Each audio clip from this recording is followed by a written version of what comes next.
but you just kind of like hold the sheath. You just hold the sheath of the sword. You don't even have like Hero, for example, uses two-handed swords, and they like sheath the sword, but the sheath is like on their hips, so like their hands are free when they're not holding the weapon. But Ren doesn't have any free hand. Well, I mean, I guess you have one free hand in the back, but instead of your hand being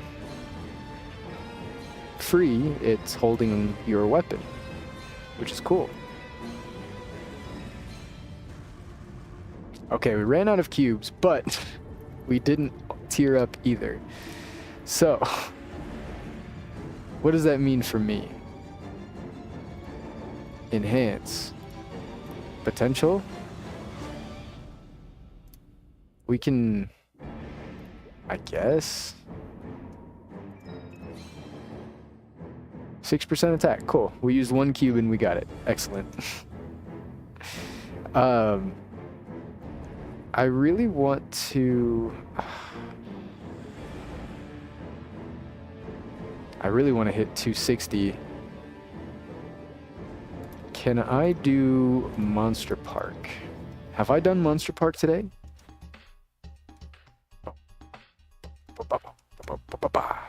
Clears 1 out of 7. So I have done Monster Park today. That being said, what else could I do? Isn't there...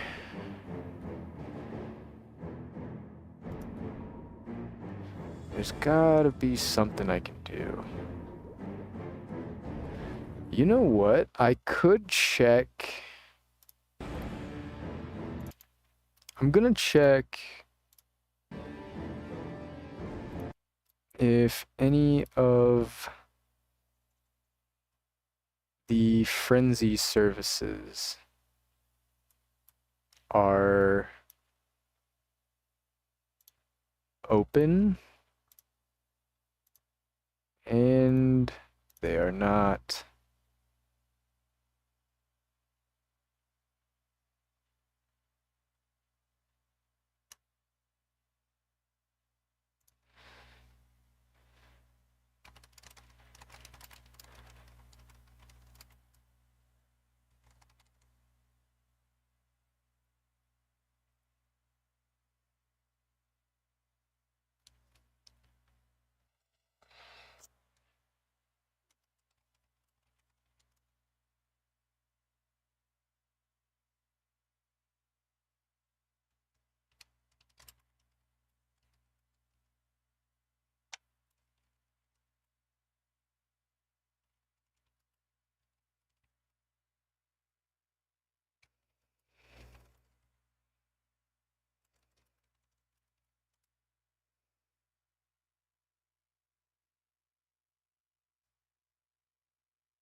Okay. So there are no frenzy sellers. Unfortunate. That's tough. Okay. Let's see. Growth. Whatever, I was gonna say, whatever happened to Ghost Park? Does Ghost Park actually give good EXP? Ranked mode?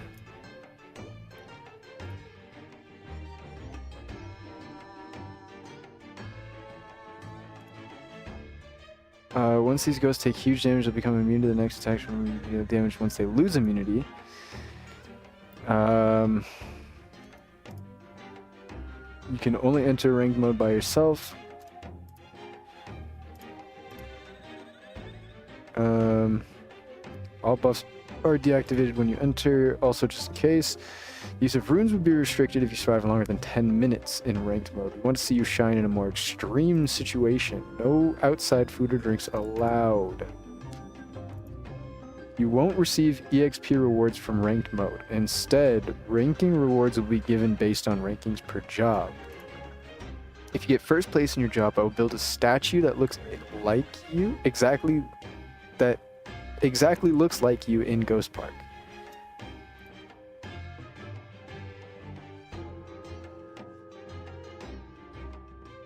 First in job, Maxter Exorcist. That's a cool title. Get a chair and Master Exorcist emblem? Oh, all rewards can be used for 7 days. Okay, so it's a 7-day reward. I don't want to do ranked mode then. I'm guessing this is the #1 Ren in Ghost Park.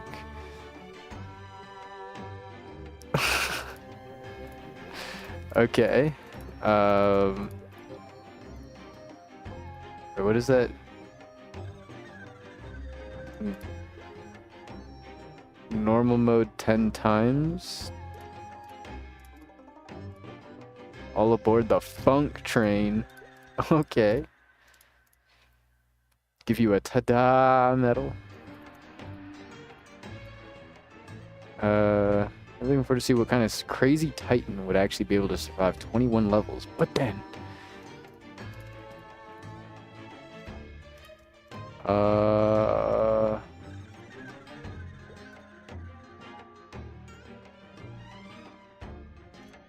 okay, I think I've gotten all the quests. Let's do...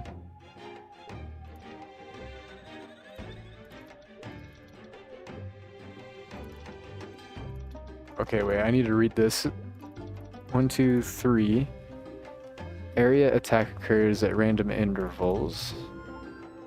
Attack is increased shortly after the monster regens. Greed. Once the monsters regen, they increase in HP and size over time. Sloth. Character receives damage if stationary. An invincible banshee follows the character. Recovery rune effect is reduced. Launches 9-tailed fox's magical orbs that deal damage upon contact in all directions. Okay, yeah, we ought to max everything out. We really ought... invincible banshee.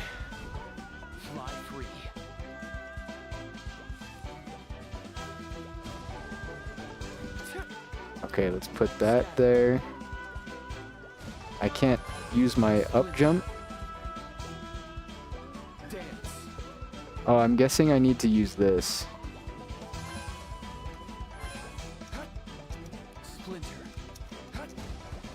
Why can't I use my up jump?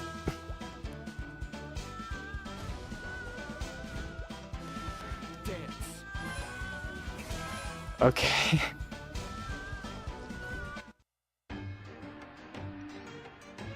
That was a bust.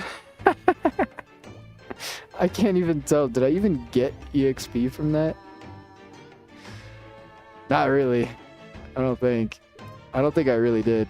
I want to try that again just so I can see. 1, 2, 3, 1, 2, 3, 1, 2, 3, 1, 2, 3, 1, 2, 3. Okay. Let's try that again. I think I get it now. For whatever reason, I'm just not allowed to use my up jump. But I can use my regular jump.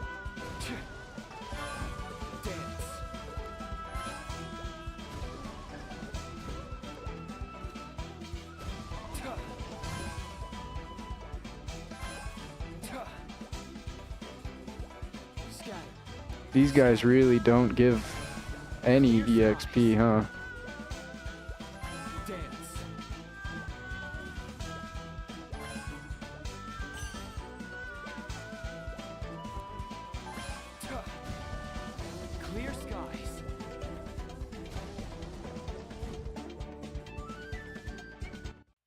Yeah. No. That is horrid EXP. I understand now why nobody recommends to do that. Oh, they got Frenzy Totem over here. Oh, they got Frenzy Totem over here too. Top percentage Ren. Oh yes. Number one. Dude, okay. Hold on, I think my face cam is really dark still. Let me turn my face cam brightness up. The Ren situation is a little bit out of control. Oops, I died. The Ren situation is a little bit out of control. Everybody is playing this class. Everybody and their mother is playing this class. It's actually kind of crazy. But yeah, this class is really cool. The main attack is just a hold down button. You just hold down and you can like move while doing it. You can double jump while doing it. You can jump upwards while doing it. It's so awesome. It's so awesome. It's the actual tech is nuts. The actual tech is nuts. And it's a cool like the skills are like really cool, like summoning up that tree thing with like the cuts, and then you have like the snow that falls all over the map whenever you use that, or like not the snow but the I guess the cherry petals, cause yeah, when I take the skill off they all go away. And then you also have like this other skill that like makes the map black and white except for you. So like everything turns black and white. And then you have like the red. Oh, it's so cool. It's so cool. And like there's a lot going on, but not really. Not really. Dude, Hayato mains are molding right now. Hayato mains are molding. This is just like, okay. It feels like it honestly feels like old Jet. It feels like Jet. Like everything that Jet wanted to be, it feels like Ren does, but just like as a good class. If Jet was a good class, this is what it would feel like. It's so nuts because like Jet had the same thing. Like you could move around and it had like the hyper mobility. You couldn't attack while you were jumping, like while you were like doing the double jump thing, but there was literally no delay in it, so you could just stop attacking, or you could jump, stop attacking, and then start attacking like the millisecond you jump. So it would just be like that instead of just one continuous thing. It was really like not that big a deal. Yeah, this I didn't realize until I started like playing it. It was like my second or third day playing Ren. I was like, this feels really good. I was thinking to myself, I was like, man, I was like, what do I like more? I was like, do I like this class more or do I like Jet more? And I was like thinking about it and I was like, wait,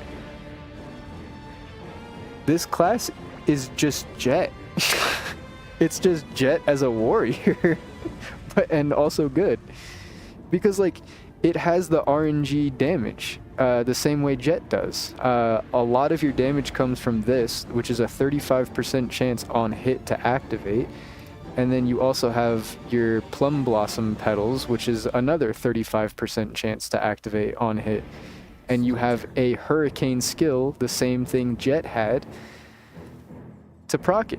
So you just have a really fast attack and things that proc off of your really fast attack. And that's kind of like how that is what Jet did. That is that is bar for bar what Jet did. Ren just has more things to proc off of it. But the other thing that, like, for example, like Corsair, because Corsair is basically, I mean, Jet was a hybrid of Corsair and Buccaneer to begin with, but Corsair has the rapid fire like hurricane skill, but the thing about Corsair is that Corsair has like 19 different summons. It has 43 different buttons you have to map on your keyboard. Jet didn't have that. You know what Jet had? Jet had this. It had your one skill you use, your one skill with a cooldown, and your one singular summon skill, and that's it. That is your entire kit. You don't have to worry about 14 different buttons and 19 different cooldowns and worrying about when this is proccing and syncing it up with this. You didn't have to worry about that with Jet. You just push the button and it did damage. You just push the button and it did damage. And that was the best part because it was simple. It had super giga mobility. Jet was like, okay, Ren doesn't have the same mobility that Jet does or did, because honestly nothing beats Jet mobility. That was crazy. That was cracked. But on the same like kind of line, Ren's mobility, you can't get from like all the way to the right side of the map all the way to the left side of the map in like 0.1 seconds. But you don't need to do that for these new age bosses. A lot of these new bosses really reward like precise movement, like not like throwing yourself across the screen, but like being able to stop your momentum if you are going across the screen like that, or like if you need to move somewhere, you can just like teleport or dash, or like, oh, you went the wrong way, you know, you could like dash backwards, or like, you know, you can finesse yourself around the map with Ren. And none of your movement stuff has cooldowns, so you can really just go. You can just go. The only thing that's like a little bit confusing, it's kind of hard to see, but this skill right here, every time I use it, you'll notice it changes, and it's a forwards backwards dash. So like the first time you use it, it's like the forwards dash, and then the next time you use it, it's a backwards dash, and it just alternates between forwards and backwards. That's the only thing that's like you have to think about a little bit because like there's been a lot of times where I'll go to dash, like I'll jump forward and then try to dash forward, and then I'll do like this, and then I'm back where I started, and I'm like, oh man, and then I get hit by something and die.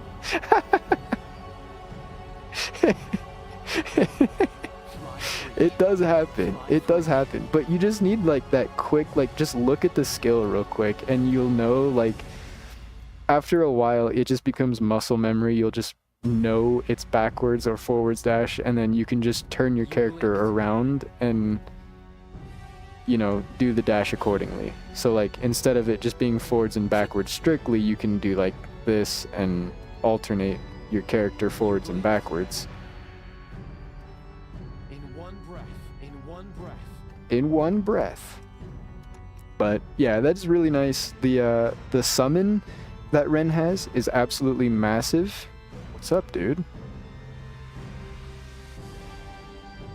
I'm a little intimidated by this guy. I'm gonna switch channels. His familiar was really cool.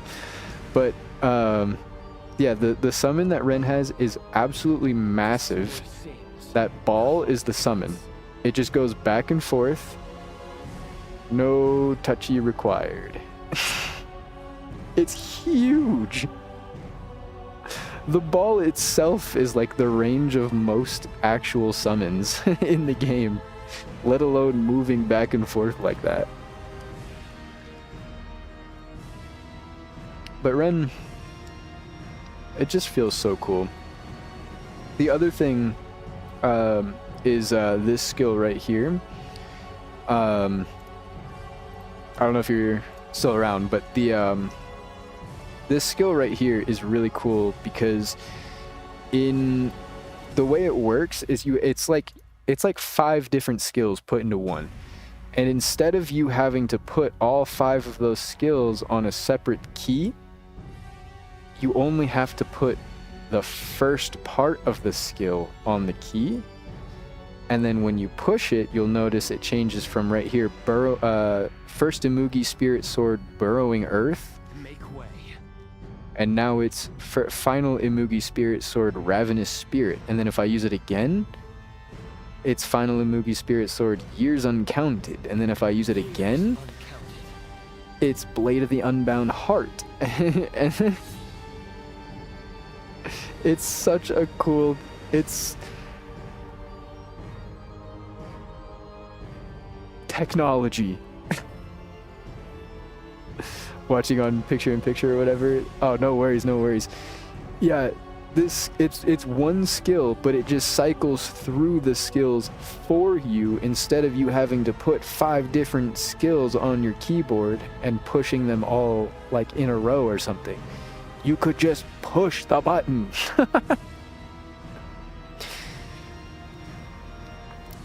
Yeah, like there's nothing like, so a lot of people are saying like this class is broken, this class is like, okay, well, to be fair, it is broken, but it's not broken because like of anything specific. Like, it doesn't do the most damage in the game. It's not the most mobile class in the game. There's other classes that have better movement tech than Ren. There's other classes that have better survivability than Ren. There's other classes, like, it doesn't have anything that it does like the best, really. But it's the most broken class in the game, in my opinion, because like it's the sum of like every single good mechanic in Maplestory put together in one class. It's not like, it doesn't need to be the best at anything. It is just the sum of like everything good in Maplestory, like every good mechanic regarding classes, Ren has it. You want projectiles? Ren has on-hit cherry blossoms that proc and fly out and hit enemies. You want like very simple, like hold one button down, just easy. You want movement? Easy, just move. You know, you have your dash is not technically a dash, it's a teleport technically. So you can like teleport through boss attacks and just not really take damage. You don't need insane survivability if you just don't get hit. And then on top of that, a lot of your damage comes from those on-hit procs. So your burst isn't the highest and your DPM isn't the highest, but there's like no period in a boss fight where you can't just go up to the boss and hold down this skill right here. There's like literally no downtime on this attack. If you need to stop attacking, just let it go. You can move, like there's like no downtime. Even while you're moving, other classes can't do that. Like, they can't do their optimal DPS while moving, but Ren can relocate and dodge boss attacks while attacking at the same time and maintaining their optimal DPM. So like, just having no downtime for their damage, they don't have to worry about their survivability too much because they don't get hit fundamentally as much as other classes do. And then even on top of that, they have lifesteal on hit. So if they do take damage, it's not like the most insane lifesteal in the world, but I mean, you don't even need to use potions. You can just recover. Like, it's not like, again, like it's not the most broken at anything, but like what it does do, it just does everything. It does everything. It even has an auto revive.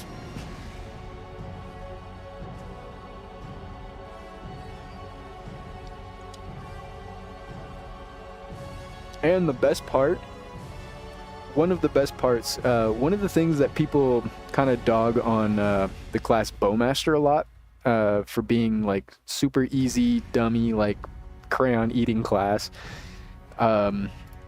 is because all of your burst skills and everything like that you want to use, like to activate your burst, all of your cooldowns and stuff like that on Bowmaster are all synced to 120 seconds. So, and everything is just a straight buff. And so you can add all of your burst skills into the sequence thing here and just push one button and have it pop all of these buffs at once. And for Bowmaster, that's really strong because all of the skills that you can, or like all of your burst skills you can assign here. You don't have to push any additional buttons for your burst. You just push one button, and then you go into your burst. You're bursting. You just push one button and then you're bursting. With Ren, it's honestly kind of the same thing. All of your burst skills you can put on to your sequence, so you just push one button, and then you're bursting. Well, you're half bursting. The other half of your burst is to hold down this button. So you have to push one button and then you have to hold another button down. Oh. Oh.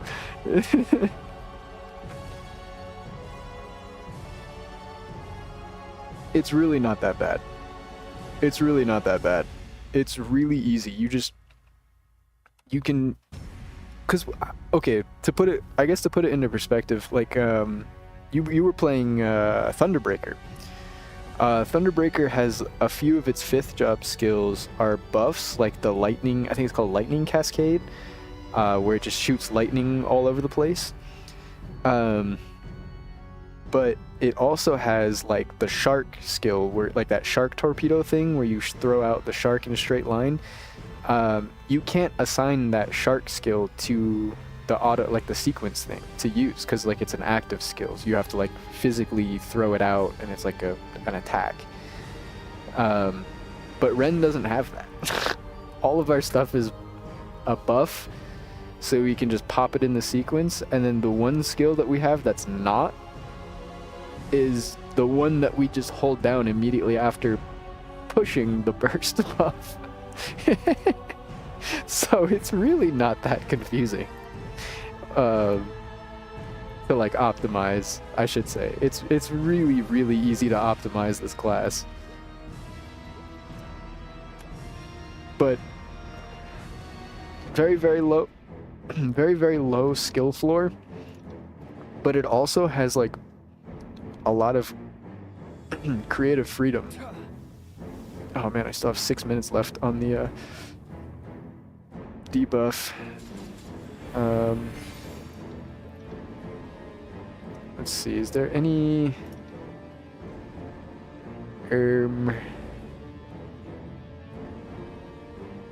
oh, you know what? Do I have reward points? I could go run Monster Park while I wait out the death penalty.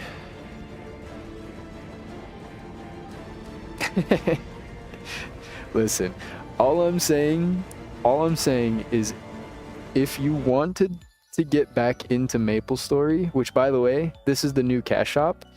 They updated everything, all the UIs, everything.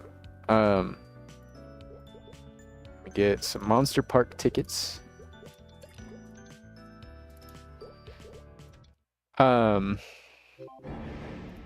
All I'm saying though is, if you did want to get in, or if you did want to get back into Maplestory, I don't think I could have recommended Maplestory more in the past. This is like this is for sure the best it's been. This is for sure the best it's been in a while. There's still definitely room for improvement, but just like overall, the amount of like the changes that they've made in general, they feel really good. Like it just, like the game just feels good.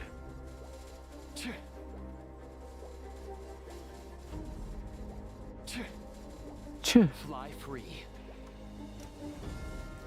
There's already like guilds running around too that are just like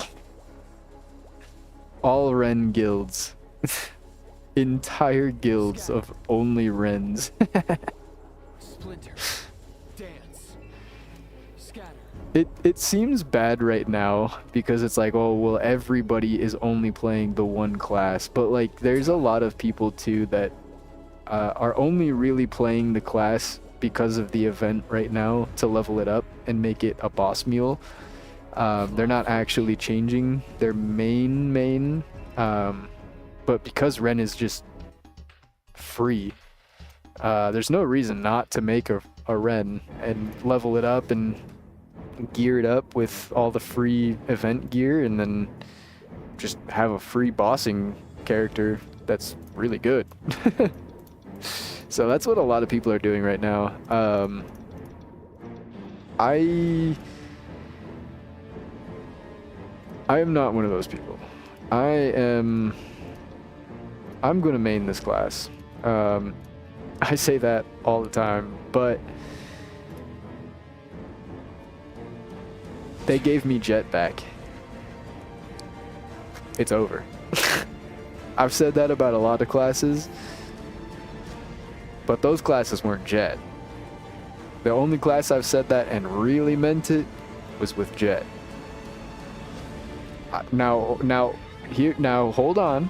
Now if they release a pirate class that plays exactly like this, but as a pirate, I'd play that. Because I like that. I like pirates. But until then, until that moment, Ren has my heart. Honestly, the fact that they gave you Jet back is a sign you have to play this motherfucker. Yeah, I literally like what I'm doing.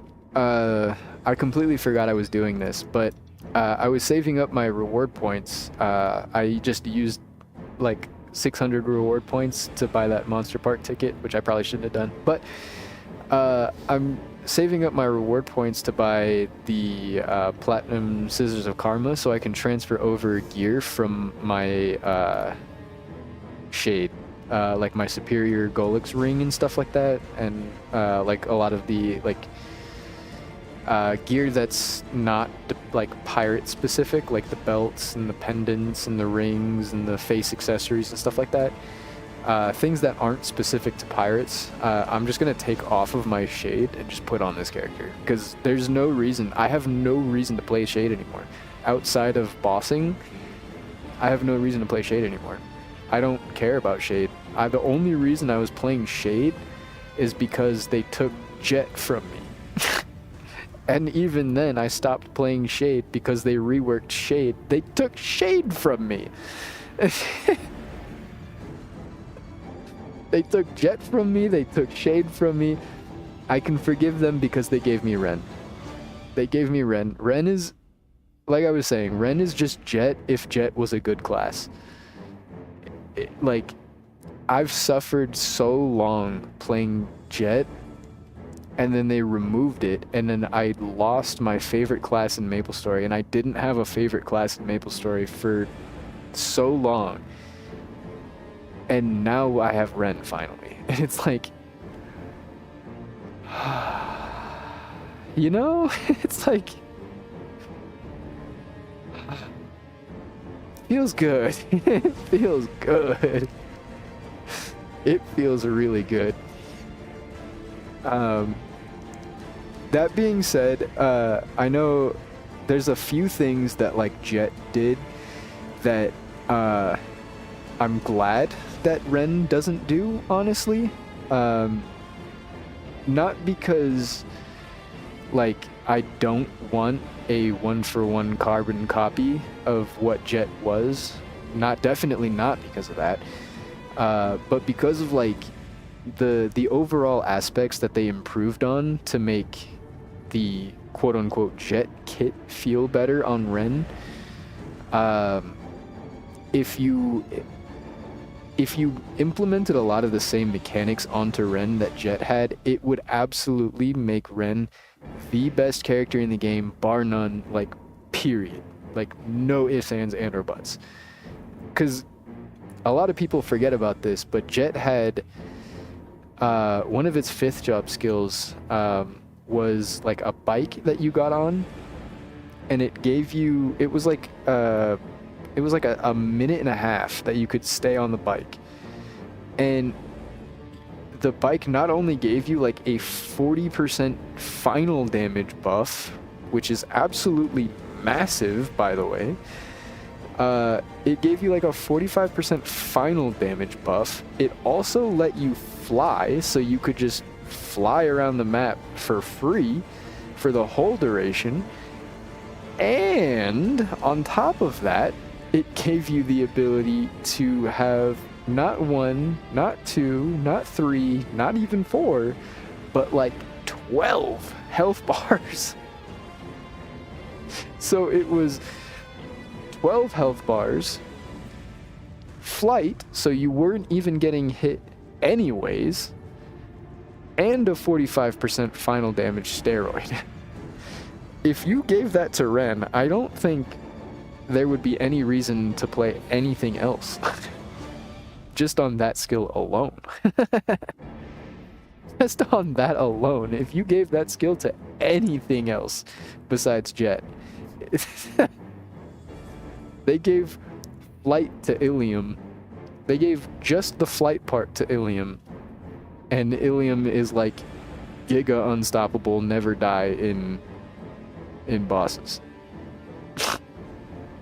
That bike was cold. That bike was chills, dude. That bike was nuts. I miss that. I do miss that. They tried to make it like better because like it had a like an attack built into it. If you pushed the bike button again, instead of like getting off the bike, you would just like do a big ol' laser attack. But that laser attack was so weak compared to like just your actual regular damage that like it wasn't even worth pushing it. So you would just push the bike for the damage steroid and the flight. And you would just, you didn't even have to bind bosses because all of your stuff auto targets and procs off of your hurricane skill. So as long as you had 12 health bars and free flight, you could just hold down the hurricane skill and hit the boss and take your other hand off the keyboard if you really wanted to. I mean, you didn't have to do anything. That bike was, that was sick. That was sick. I do miss that. People were like, oh man, Jet's bossing, or Jet sucked, Jet did no damage. If Jet did damage, I think that would be a problem. I don't see people complaining that Paladin does no damage. Paladin's invincible for like 2 minutes at a time straight. Nobody complains about that one. And Paladin still did more damage than Jet.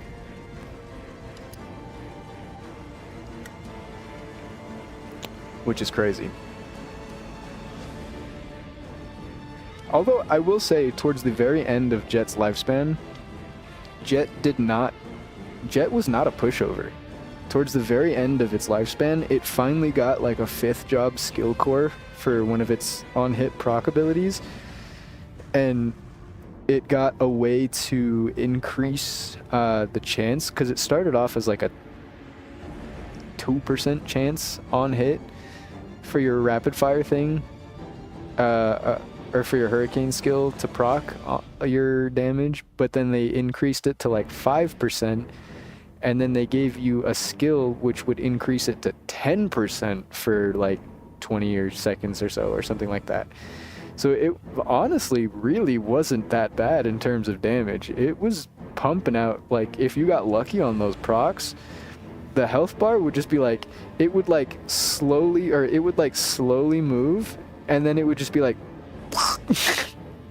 just out of nowhere, it would just like burst it down. Because you would hit like 10 hurricane hits in a row, and all 10 would proc the on hit thing, and you would just be like,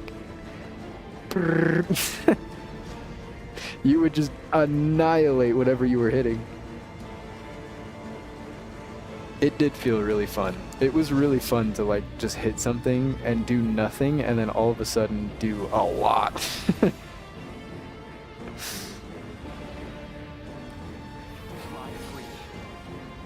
That was probably one of my favorite parts of bossing on Maplestory. Okay, this mob is hitting me, and he's being mean.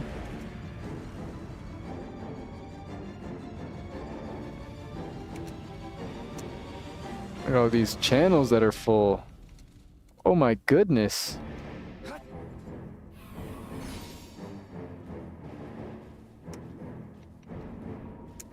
Oh my goodness. You know, I will say though, even though Ren is really crazy popular right now, I've been changing channels to try to find an empty map, and these channels are not... Is that guy dead? This is my map now.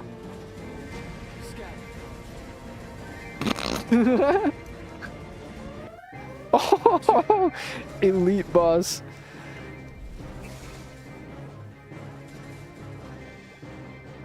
This is my map now. A world died. Devour. Dream of dragons. Dream of dragons. Dream of dragons. Years uncounted. This class is so sick.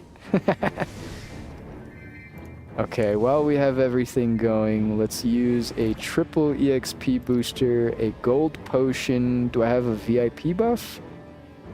I don't. Oh well. Clear skies. Fly free. But yeah, like I was saying, there's not there's really not a better time to get back into Maplestory. The event right now, it's kind of hard to see, but right now there's a hyper burn event, so you can get that. You know, you remember the 1+3 level thing, or 1+2 levels, all the way to 200 or whatever.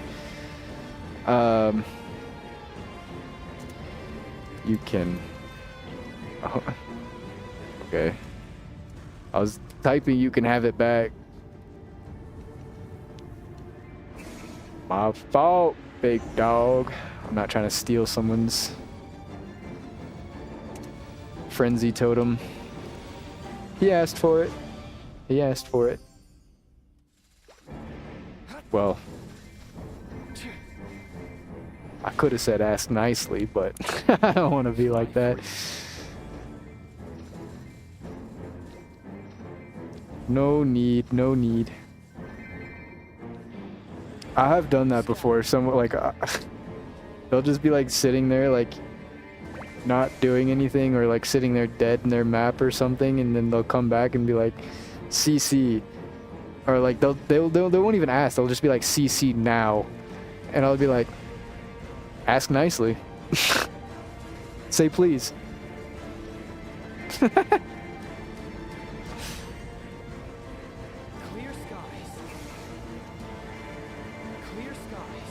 Why don't you use those manners? But oh yeah, what I was saying though, the hyperburn right now is really nice. Usually whenever they release a new class, they don't let you hyperburn or just burn in general the new class. They don't want you to like just blast through all the levels, and then, I mean, the reasoning for it is so you don't blast through the class and then get lost because you didn't like have time to like look through your skills and read your skills and like understand what they do, and then you end up with like, what ends up happening is you'll have like you'll go to assign all your fourth job skills because you're like, oh well, fourth job is like where all your skills are, but then you're missing like a really important toggle ability that you didn't like, you just brushed past in second job or third job or something like that. So I get why they don't usually let you hyperburn new classes, but this time they said, nah, burn it, whatever. If you want to burn it, you can burn it. So you can burn this class. On top of that, the new hyperburn that they released is their best one yet. Instead of it being 1+2 levels, so you gain 3 levels every time you level up, now this hyperburn is 1+4. So every time you level up, it's 5 levels, all the way to 260. 5 levels all the way to 260. As soon as I level up right now, I'm level 255 right now. As soon as I level up, I'll be 260. That's really awesome. That's really cool. So you can hyperburn this class. They also have a new event called Hyperburning Beyond, where after your burn ends at 260, you still gain additional benefits all the way to level 270.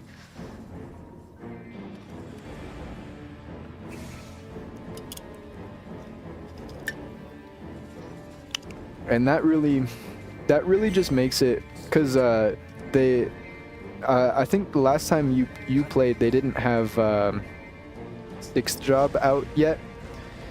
But now 6th job starts at level 260, which is why they have the hyperburn end at level 260, so you can get to your 6th job and then, you know, have all your stuff. But the hyperburning beyond helps you to level 270 so that you can get a really good start on your 6th job stuff, which is really, really helpful because 6th job stuff takes a long time. So any help to get to speed that up is really nice. It's really, really nice. And trust me, there are a lot of rewards for a hyperburning beyond. It's nice. It's supposed to help the new Ren players be able to catch up to current content. Fly free. Maybe not like put you on track with current content, but if you grab all of the the necessary important things from the events and like actually level up to 270 and like complete all the achievement, you know, rewards and stuff like that, for completing for, you know, doing killing certain bosses on the new Ren character, whatever the case is. It'll skyrocket you for sure. It's like the equivalent of like having a solid foundation in like everything that you do, because even the equipment that it gives you is like really good. It's really good. You can probably use this for a pretty long time, just the regular equipment, because that's, I mean, the only thing that I have that's not from this event is this belt and the earrings right here. Everything else is from the event. Everything. Splinter.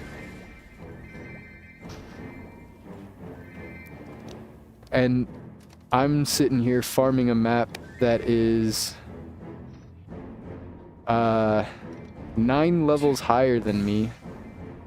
Splinter.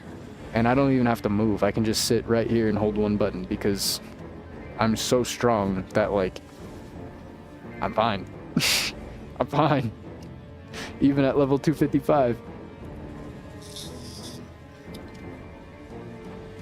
It's pretty good.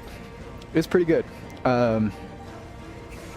The equipment that it gives you is not like, it doesn't start out super crazy, but it gets stronger. So it has like, these are like the boss, it's like your boss checklist. And then whenever you kill, like, it's like your stage 1 mission says to solo Zakum chaos mode. So if you kill chaos Zakum by yourself, it increases the stats on your gear. So then you can go and use the enhanced stats to take down the next boss, and then it'll get your gear a little bit stronger on that one, and then you take down the next boss, and then your gear gets a little bit stronger, and then you just keep going down the list, and then strengthen your gear as much as you can. And then once you're done, you'll have a really nice set of equipment, and then it'll give you basically like a blueprint that you can use to get like actual equipment and transition off of your event equipment. That way you can, you know, have not time limited stats, I guess. But the equipment lasts for like 3 months, so I mean you have time. You have a lot of time.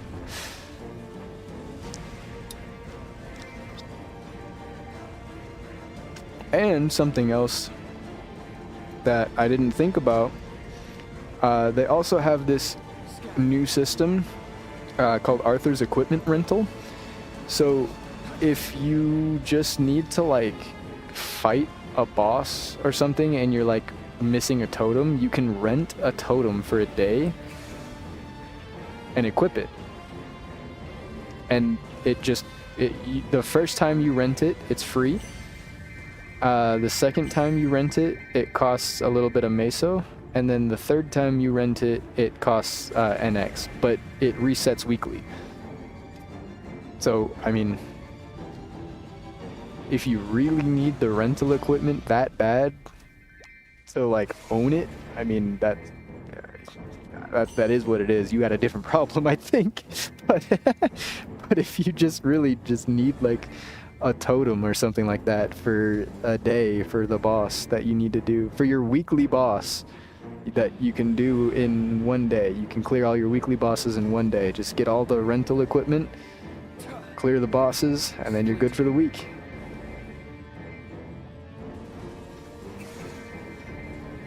Which is really nice for like boss mules. If you have a class that you really like playing but you don't want to spend the resources to gear it up, you can just play the class with the rental gear and then just do some bosses on it and then play whatever your main is. Just use the rental gear on your thing once a week. No big deal. Fly free. Clear skies. Scatter. Now the rental gear obviously is not going to like carry you through the end game. Obviously it's not like the best gear. It's not best in slot. It's nowhere close to that. But like I was saying, if you just need, for example, my thing right here, how do I view my totems? Valuables? There it is.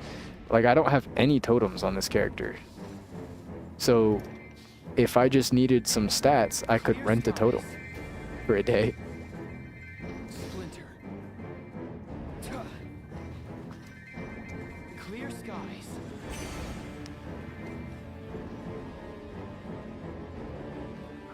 Let's see, do I have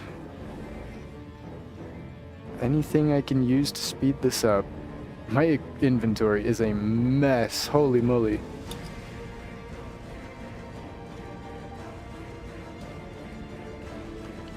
Yeah, I'm really happy with a lot of the changes that they've been making. I can't even like pinpoint exactly what's like anything specific that I'm just like, oh, this is a really nice change that they've just made. There's a lot of them.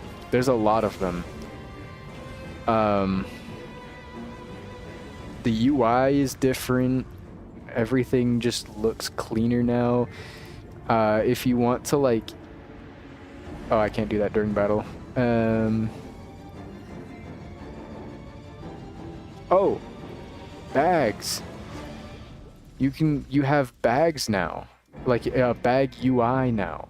So before there was like bags that you can have in your, I think it was your ETC tab, or maybe it was your use tab. I can't remember which tab it was, but it was in one of these tabs, and it would hold a lot of like your crafting materials, or like your scrolls here, like your recipes, your rebirth flames, your potential scrolls, your buffs, stuff like that. There was bags that you could have to hold these items.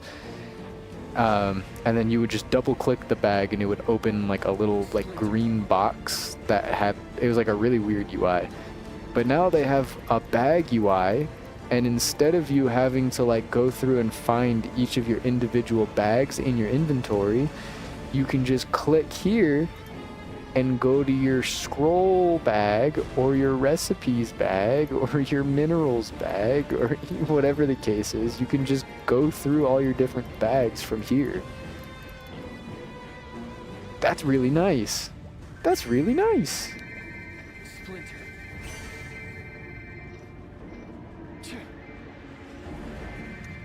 Clear skies.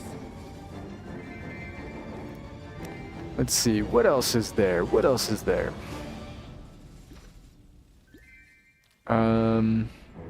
They made spell traces. I don't know if you remember this, but spell traces used to only stack to 9,999. Now they stack to 3,000 or 30,000. So you could essentially fit like 3 stacks in the slot of 1 now. It's not a crazy change, but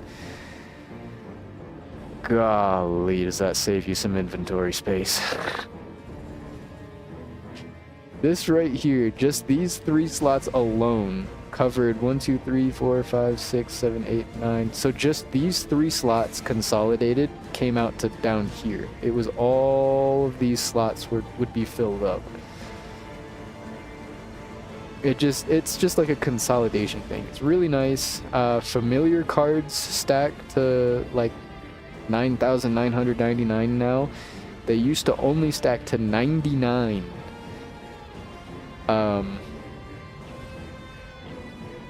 So that's nice. So that's really nice. Let's see, what else is there? Oh, you don't have to... I don't know if this is new or not, but it's new to me, at least. You don't have to fully scroll your equipment anymore in order to Star Force it. Because the new UI makes it so that,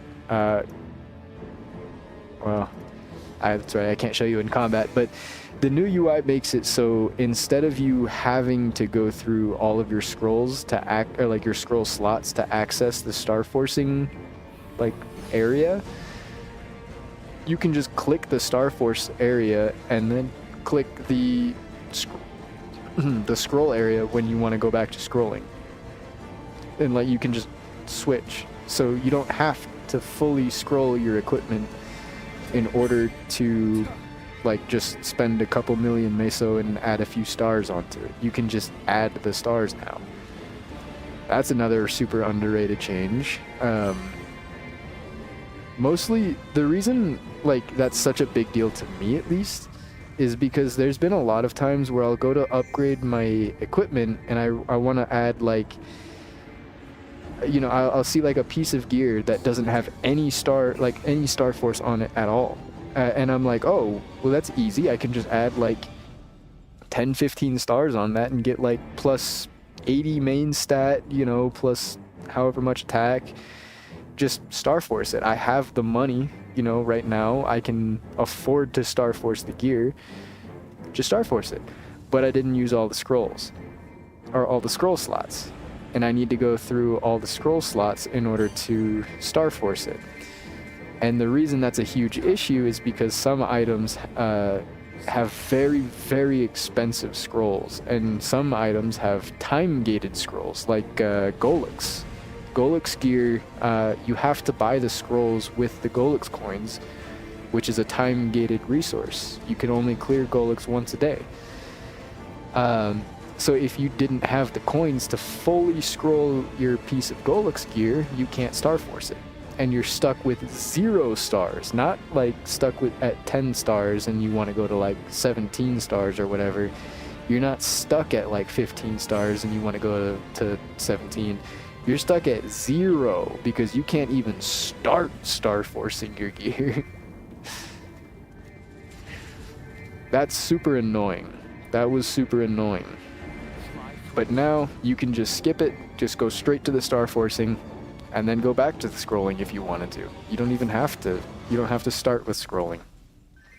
It's just another way for you to gain access to stats. That's all it is. It's not like more stats. It's just stats that you should have had access to that you now have access to.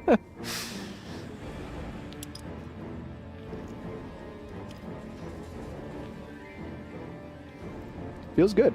Feels really good. What else is there? Oh, they added a few extra skills that you can assign to your pet auto buff thing. So now instead of having to press the button for Sharp Eyes because it has a 180-second cooldown or whatever the case is, even for Weapon Aura for Warriors, because it lasts for 94 seconds and has a cooldown of 120 seconds, you can assign these to your pet auto buff and it'll just use it when the cooldown's off. It'll just use the ability when it's available. Which is nice. That's really nice. You used to not be able to put any skill with a cooldown in your pet auto buff. But now you can put your decent 5th job skills like decent Sharp Eyes, decent combat orders, decent holy symbol, decent hyper body, whatever the case is. You can put all those on your pet buffs and you're good. Those were the most annoying things to have to keep track of, because there would be so many times while I'm like mobbing or something, and I used to the way I would set it, or the way I would come to the understanding was my Sharp Eyes would wear off, and I would always like hyper optimize my crit rate so that whenever Sharp Eyes would wear off, my crit rate would no longer be at 100%. So whenever I stopped critting every single time, I would be like, oh, it's time to use my decent skills again and refresh like holy symbol and Sharp Eyes and combat orders, all that stuff. But now you don't need to do that. Now it just doesn't. It's just on. It's just on. If only they could just make them passive. Just make them passive, man. I don't know. If you have to equip the skill anyways to use it for 5th job, just make it a passive. Like, I don't understand why I still need to press a button to get my 100% uptime, 10% crit rate.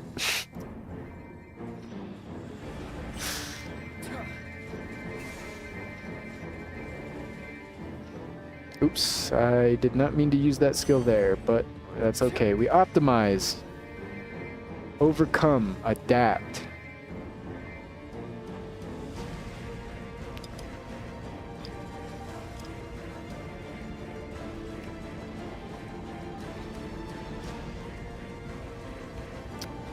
Yeah, I really can't like recommend this enough. I have been playing nothing. I haven't been playing any other game except for Maplestory for the past couple of days. And I'm not even like close to burning out.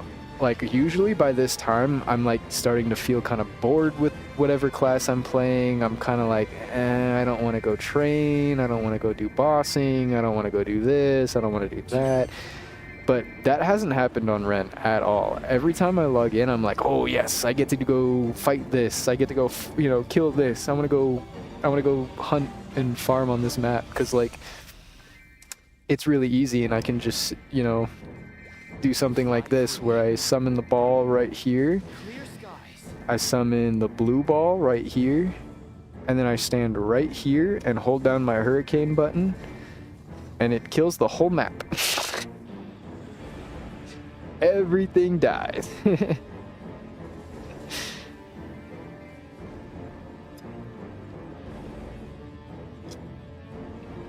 Feels good. Feels really good.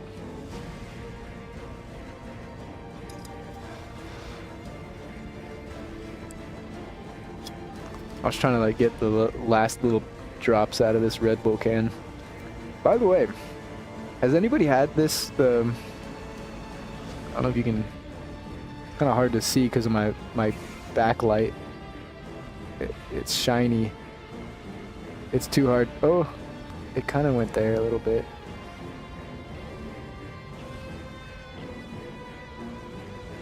ish. Fuji apple and ginger Red Bull. I guess it's their winter edition. It's really tasty. It's really tasty. I like it. I just realized I need to replace my summons. We'll collect all of our stuff. Get back in our spot. This class is really good.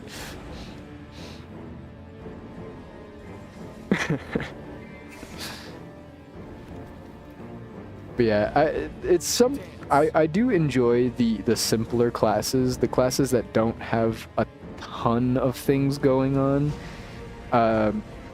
It's kind of,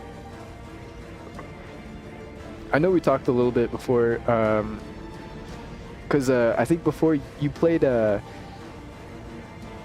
Kine. I mean, I know it's supposed to be Kine, but Kane, way back when. And then you also play Thunderbreaker, and I know both of those classes are a little bit button intensive. They got a little bit going on for sure. And this is definitely a simpler class on paper than those two. Hold on. Serpent, strike.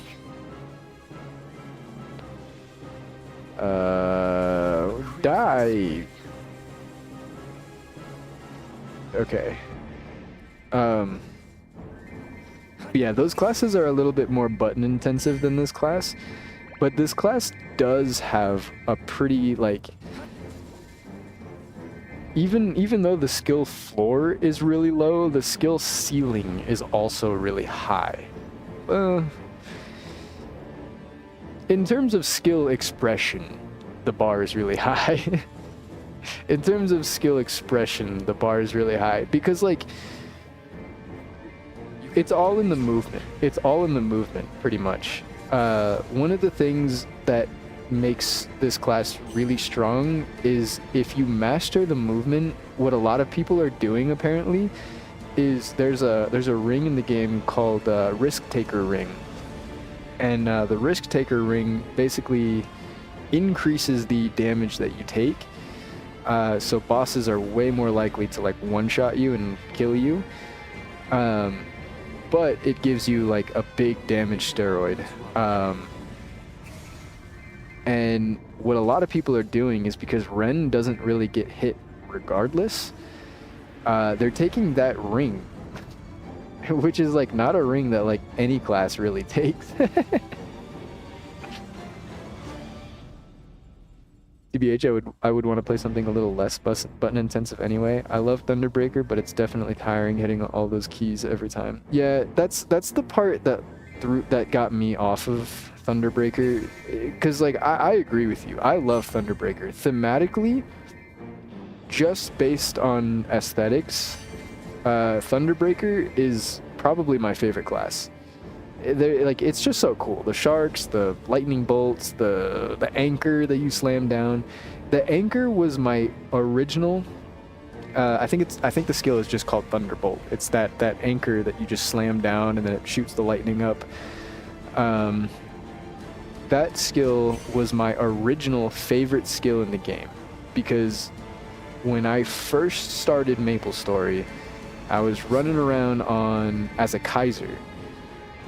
For the glory of Kaiser. I was running around as a Kaiser, and I remember I was killing Zacho, and there was a Thunderbreaker in the party, and the Thunderbreaker was, using the anchor and the shark, and I remember seeing that for the first time. It was my first time seeing a Thunderbreaker, and I remember seeing that, and I'm like, oh my god, it attacks fast. There's so many, like, attacks that thing's throwing out, and it was just anchor shark, anchor shark, anchor shark, and they were just spamming that, and I was like,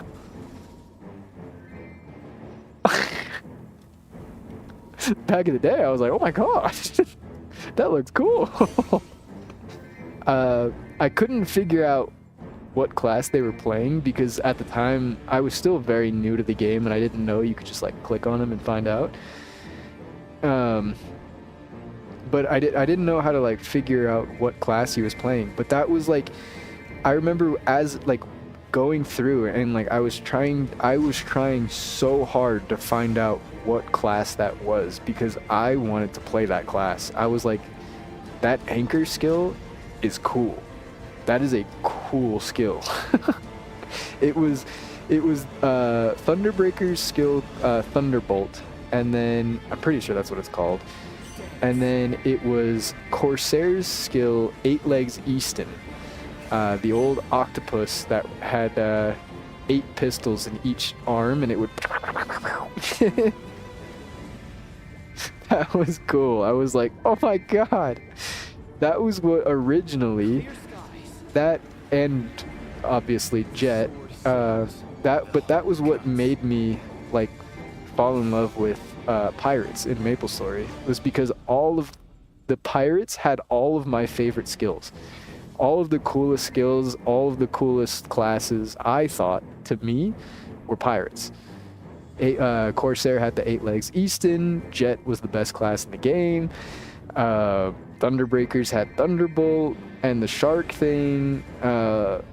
When 5th Job came out, Buccaneers had Lord of the Deep. That was that giant snake thing that just circled around them constantly.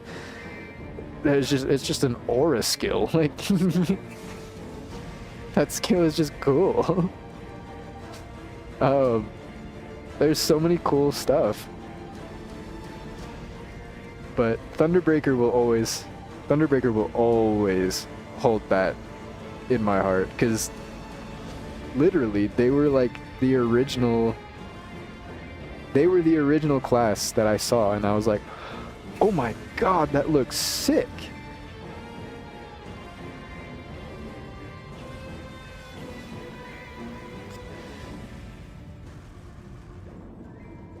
Never ever forget that. And I'll never forget the first time I saw a Jet either, because back in the day they had a skill. You kind of like how Thunderbreaker's whale kind of like covers the screen, and it like whenever you use that like full map attack, then the whale shoots up from the bottom and splashes down. Jet had a skill kind of like that. Instead of a whale, it would just put a picture of Jet, like, if you can see my mouse, it would be like this entire section of the screen, like half of the screen would just be a picture of Jet, basically, and it would put that up for everybody on the map, not just you. Everybody on the map saw that, and it was only on like a 7-second cooldown. I remember my first time fighting a boss with a Jet player in my party and just seeing a picture of Jet every 7 seconds pop up on my screen, and I'm like, what is this? What is this?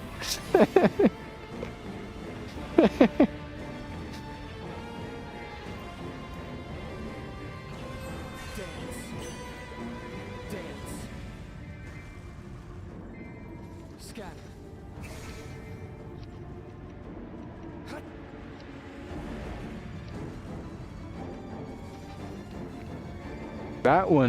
That one was super annoying. I didn't like it because it was annoying, but I did like it because it was annoying.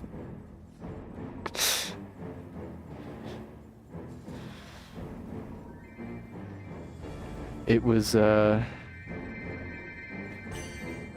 definitely a time. The funny thing too is a lot of people don't remember that, but that wasn't something that was removed from Jet until like pretty, like, honestly, like the same year they removed it. That was like, that was a thing for Jet for a long time. Oh, hold on one second, I'm getting a phone call.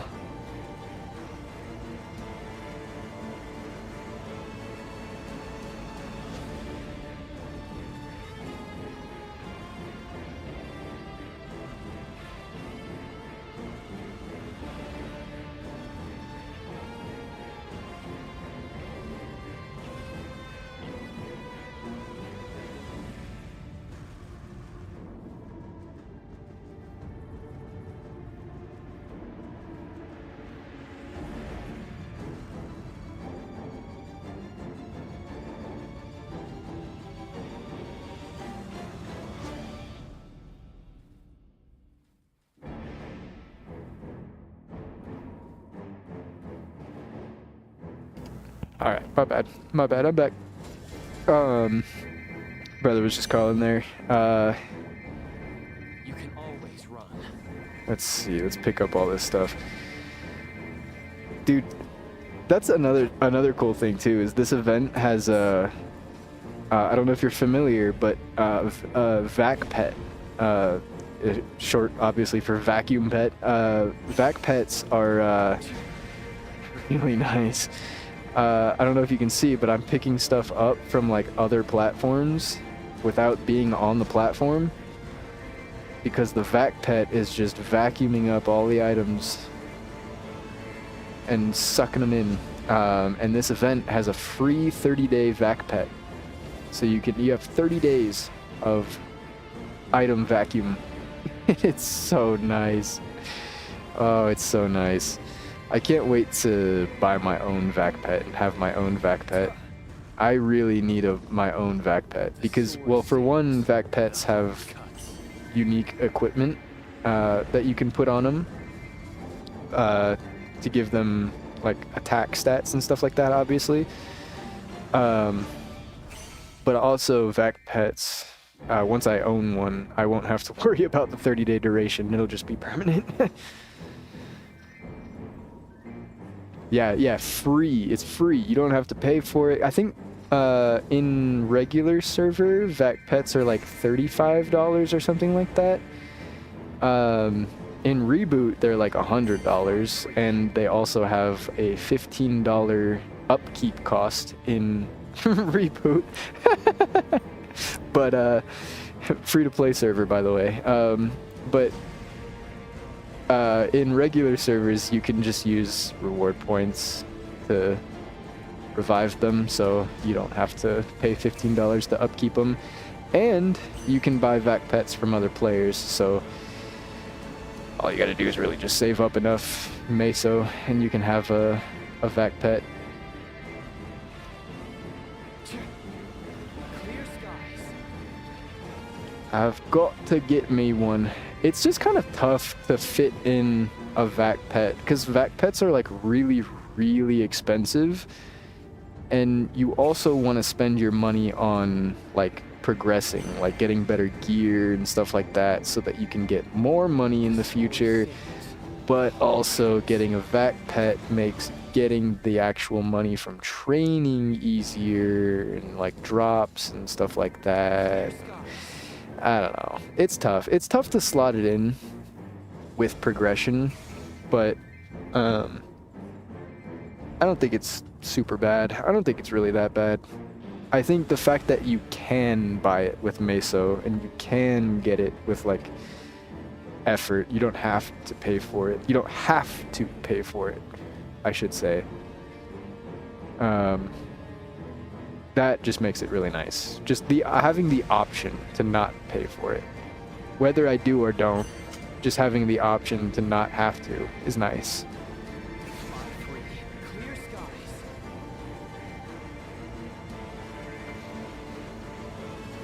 That's what a lot of...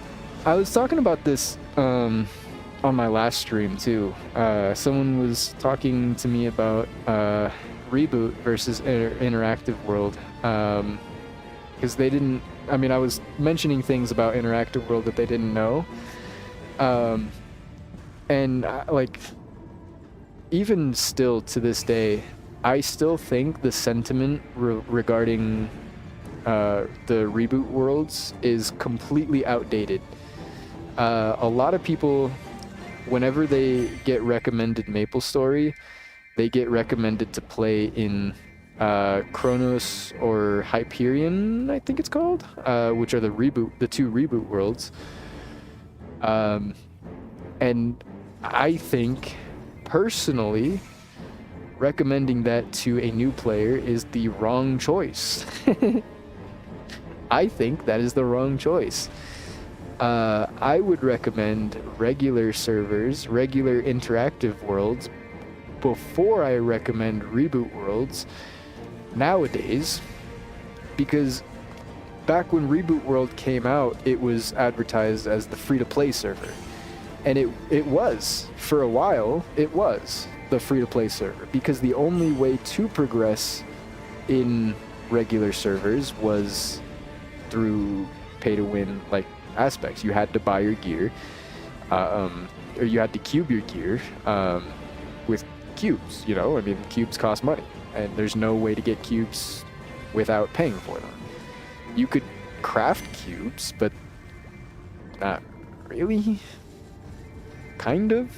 You could craft cubes. But if you wanted meaningful progression, you had to buy it. Back in the day, that was true. Nowadays, it's not so true. They did have another version of the Meso market back in the day. I think it was the Maple trade thing, something as Maple. I forget what it was called. But it was called something. It was like MT something, MTS, MTC. I forget what it was. But it was essentially the Meso market, but a very, very rudimentary version of it, and it was bad. It had like really low caps that you could like hit with no issue and still make nothing. And nowadays, the Meso market has been expanded like 100-fold. Like the caps are like 100, literally 100 to 1,000 times bigger than it was back in those times. Not percent, times. It's the caps are so high now that even with me like avidly trying to hit those caps, I cannot hit those caps. And it resets daily. So there's Clear skies. like there's really no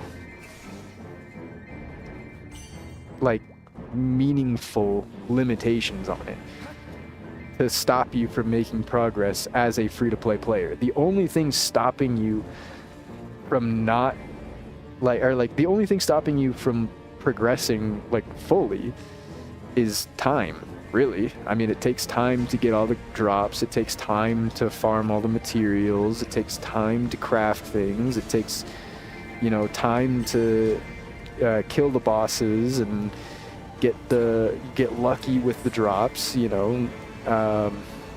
Stuff like that just takes time. But Maplestory is a cumulative game. It's not a game that, you know, you beat in a week. Maplestory is definitely not a game you beat in a week. There's a lot of things to it, and it's one of those games where like you play it for, you know, years and years and years, and then eventually, you know, one day you're like, damn, I've come a long way. Like, this account has come a long way. It's just one of those games. It's not like a instant dopamine game. It's one of those slow burn long games where, you know, you play it for a long time, and then, you know, eventually, you know, you take a step back and you look at it and you're like, damn.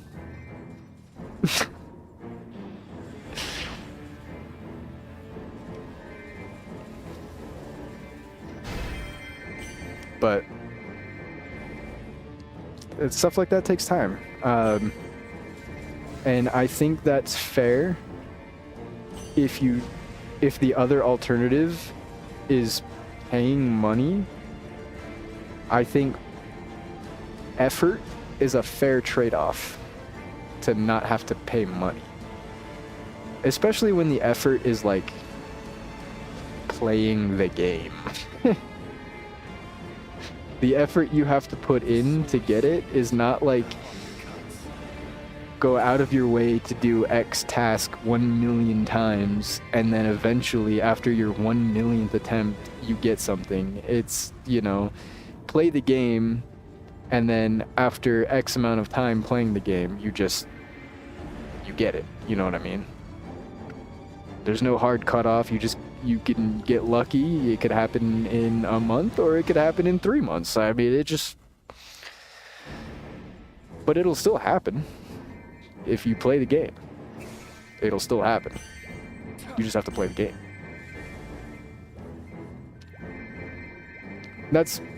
I think that's what draws me to Maplestory, honestly. Because even though I know it's like giga RNG, it's giga like gambling, like all this stuff, but at the same time, like the RNG aspects of the game is like kind of whatever to me, because eventually you will hit it. It's gonna take time.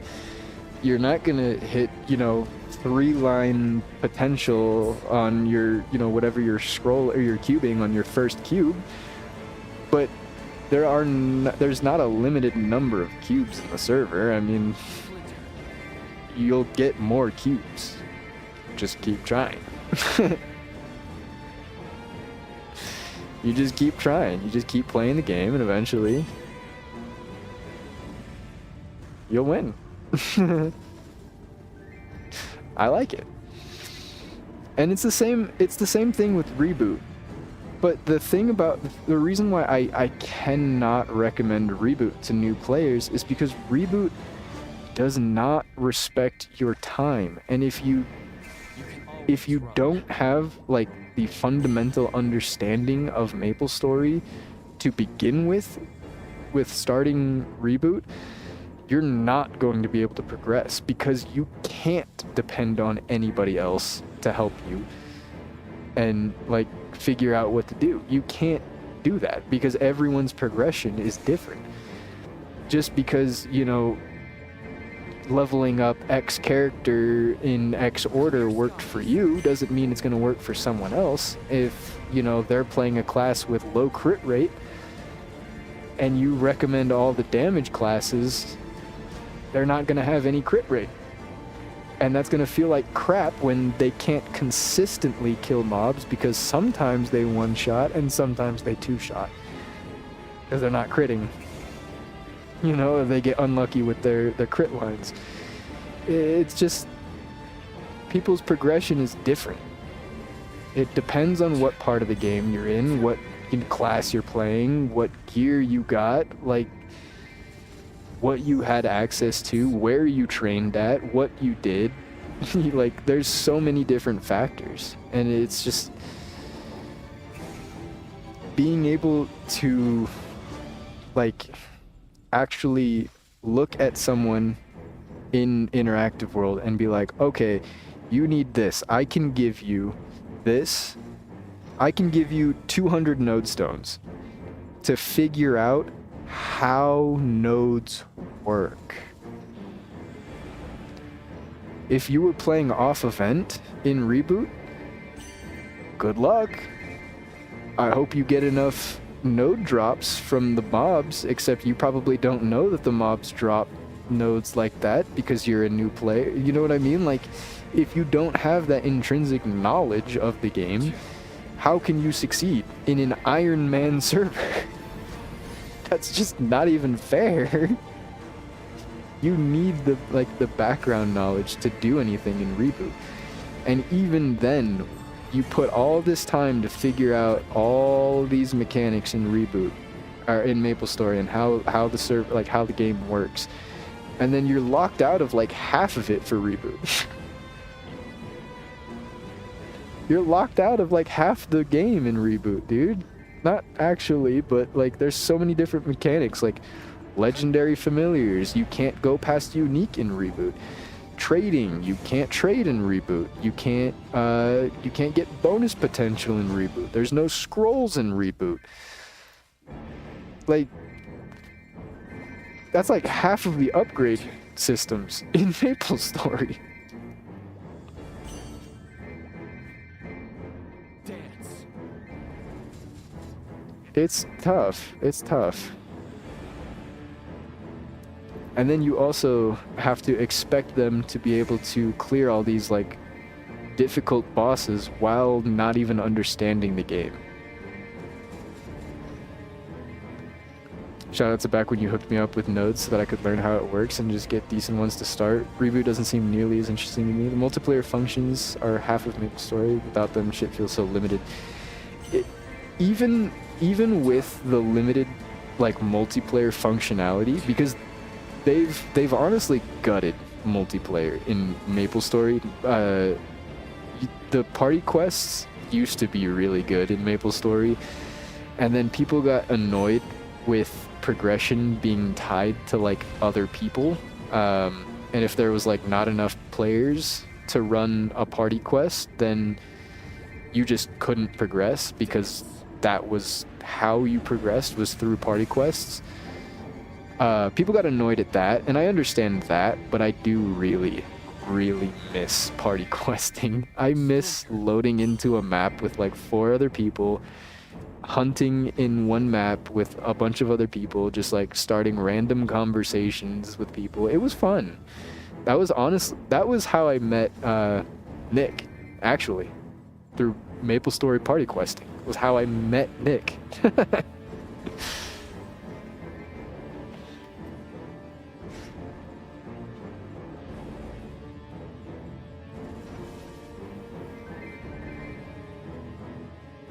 Splinter.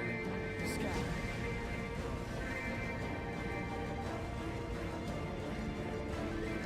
They used to be a really big aspect of Maplestory. I really miss the party quest aspect of things. It was fun. It was a little bit annoying having to get into parties and stuff like that, and like find things, and all the spam in the party quest maps. Oh my god, you just have like 15 different people spamming the chat with the party requests, and it was annoying. But it's one of those things you look back on and you're like,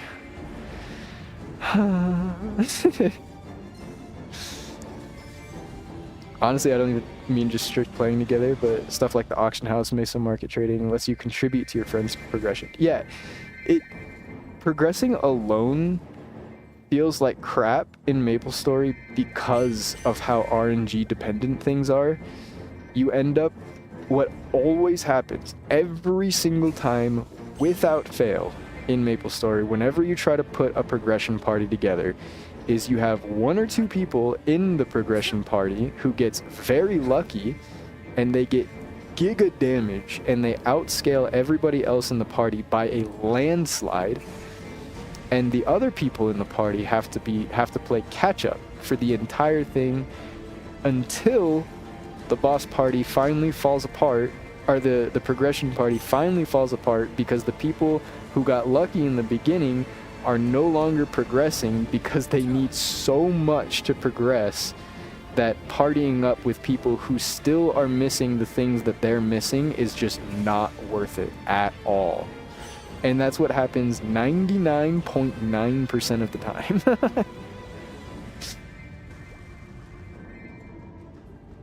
So having a way to like help each other progress outside of just like carrying someone through a boss and praying to God they get lucky one day, you know what I mean, is nice. It's nice. Being able to, you know, get lucky on something and not have to worry about, you know, making crazy gains for a little while. So instead of making yourself stronger, you can invest in things like arcane symbols or node stones to help out the other people in your progression party, so your whole party gets way stronger than if you just dumped all of your resources into yourself for like a 1% damage increase. Multiplayer in main servers just feels better. Everything in main server, or not main servers, in regular servers. I keep saying main servers, but everything in regular servers just feels better. An Iron Man server is nice. I see, like, don't get me wrong, I understand like why some people want to do Iron Man, especially in a game like this, where like all of your progression in Reboot is like tied to what you have done. Like everything you have done in Maplestory is like your cumulative progress in Reboot. And I understand the appeal to that, definitely, absolutely, 100%. But for that to be the de facto way of playing Maplestory, I'm sorry, but Iron Man is just not that cool. It's just not that cool. It's cool, it's just not that cool.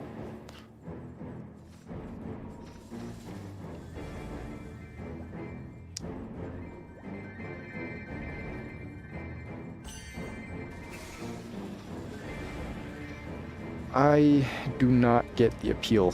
I don't get the appeal. And especially, like, what I was saying with how Reboot doesn't respect your time, like, the easiest way I can put it into perspective, the easiest way to put this into perspective.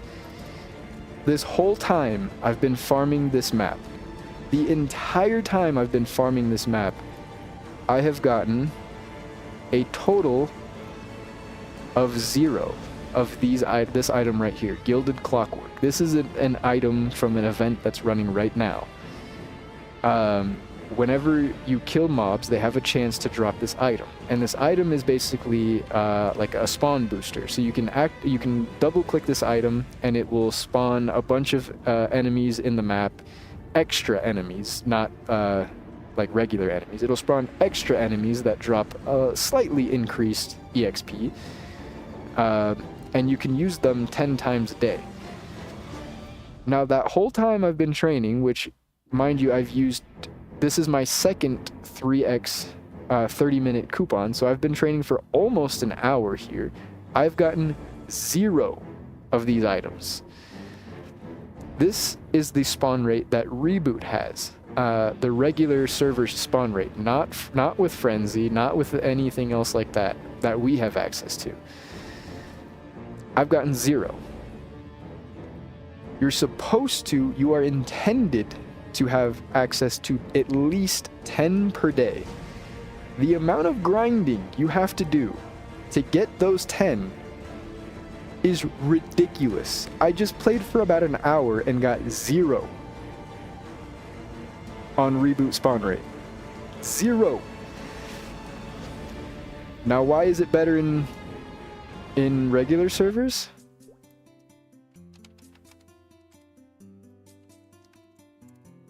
This is why. There is 28 that I can buy right here for a total of 900,000 meso. That is literal pennies. That is less than a penny. You can train in a map for 5 minutes at most and make 900k. And that is to buy 28 of them. Not 10, not 1, not 5. 28 of them. Without having to kill a single mob.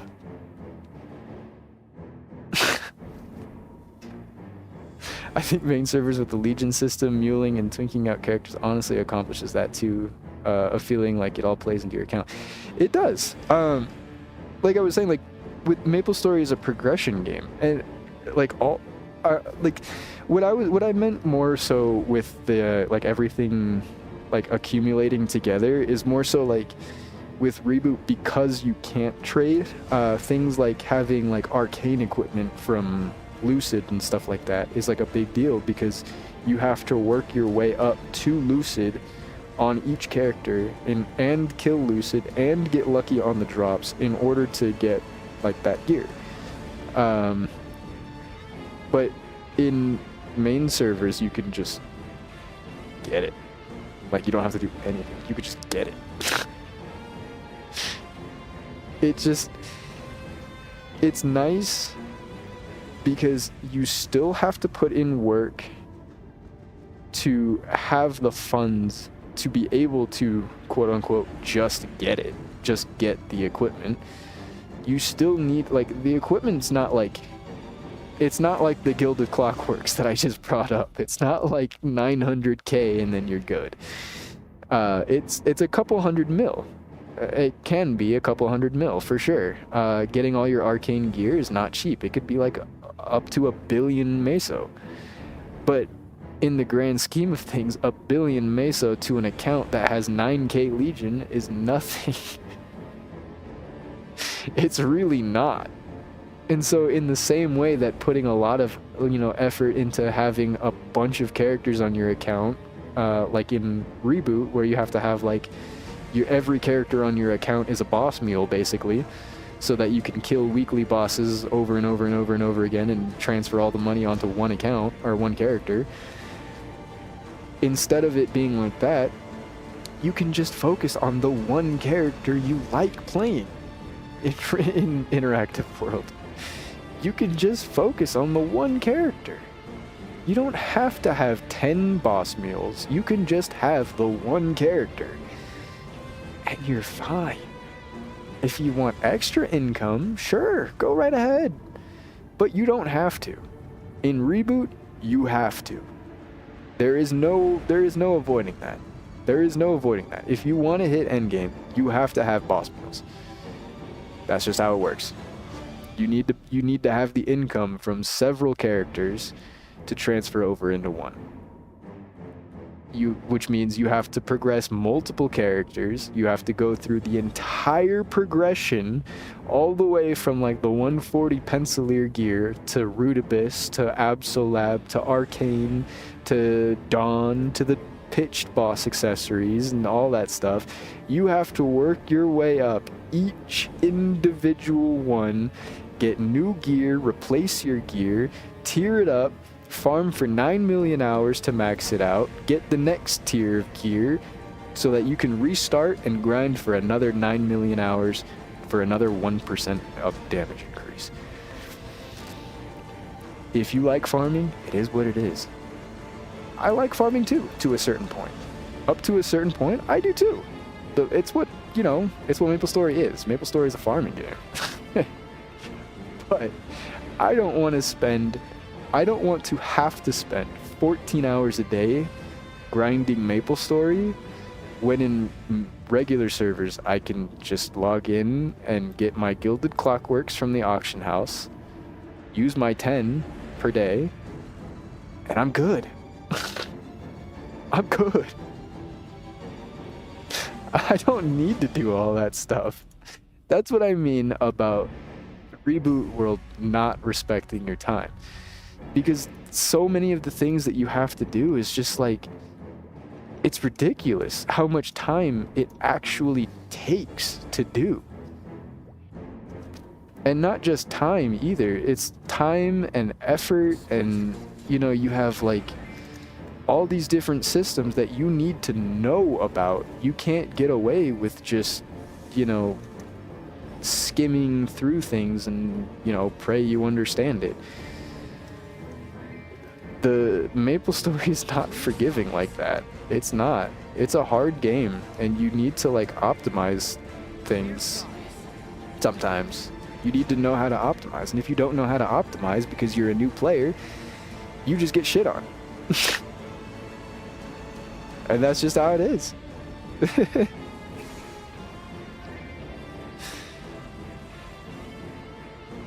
At least in interactive worlds, people can help you. Your friends can help you. Outside of a once a week boss carry.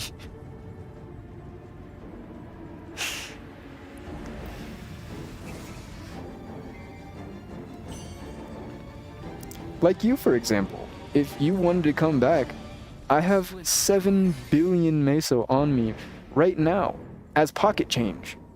I can help you catch up so that the beginning doesn't feel so bad because you don't have like all the Legion and links and all this X, Y, and Z already built on your account. Having that little bit of a cash injection makes the experience feel better. Oh, look at that. I got a clockwork. I got my first one. I got my first one an hour into grinding. Amazing.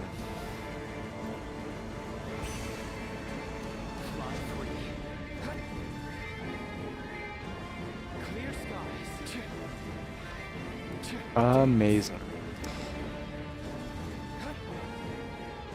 And because I can buy those 10 a day, that helps my leveling too.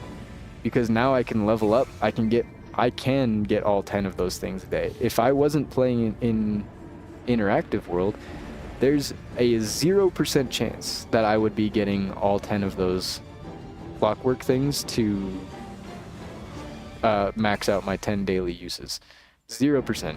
I would not do that. There's no way I would do that. It takes too much time. I don't have the time to do that. If it was like a weekly reset, yeah, maybe. I would farm some days a little extra, you know, I whatever the case is, but there's no way I can hit that daily. Not a chance. Not a chance.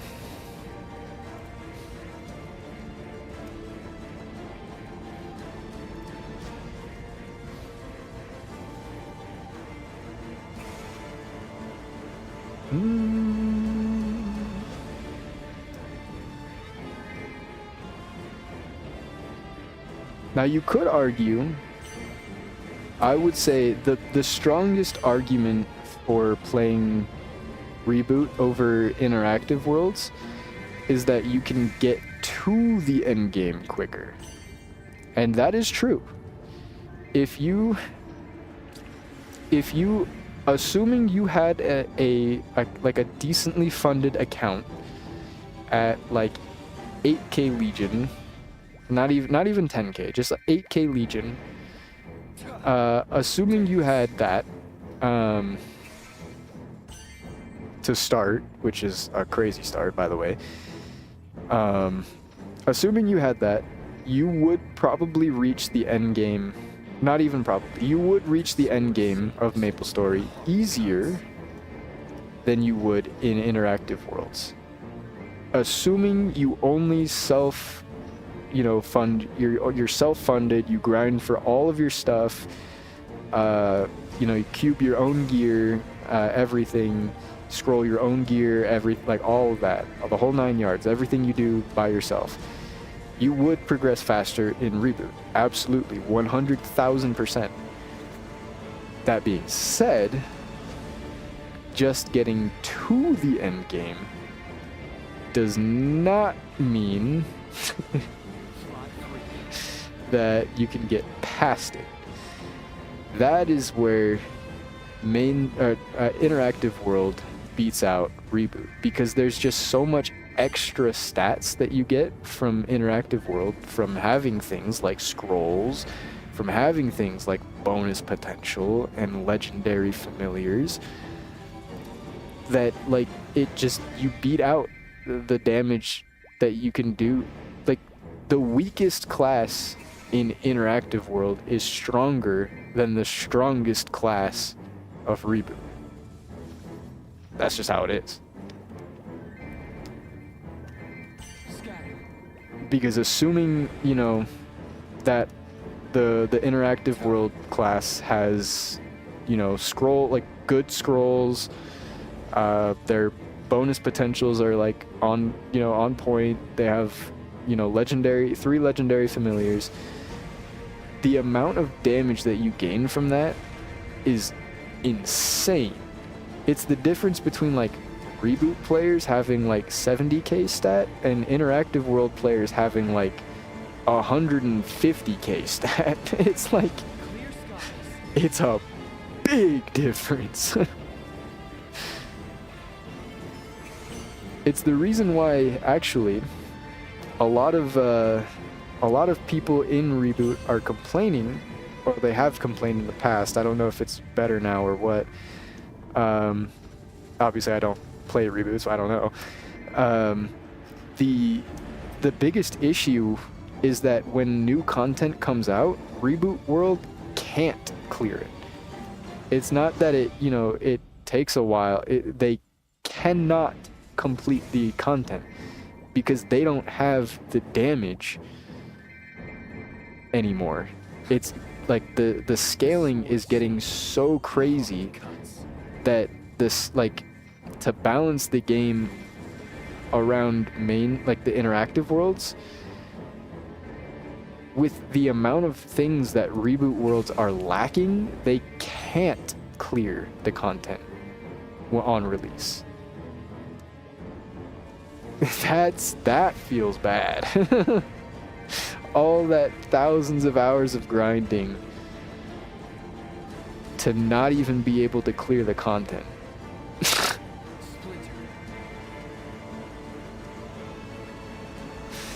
Yeah. And the whole reason it's not scaled for Reboot is because we get updates from KMS. The game is balanced around KMS. And Korean Maplestory doesn't even have Reboot anymore. They deleted their Reboot because nobody played their Reboot world. Their Reboot world is our interactive world. Our interactive worlds are pretty much dead because everybody plays Reboot because they still think it's the free-to-play server. Scatter. So everybody just automatically goes there.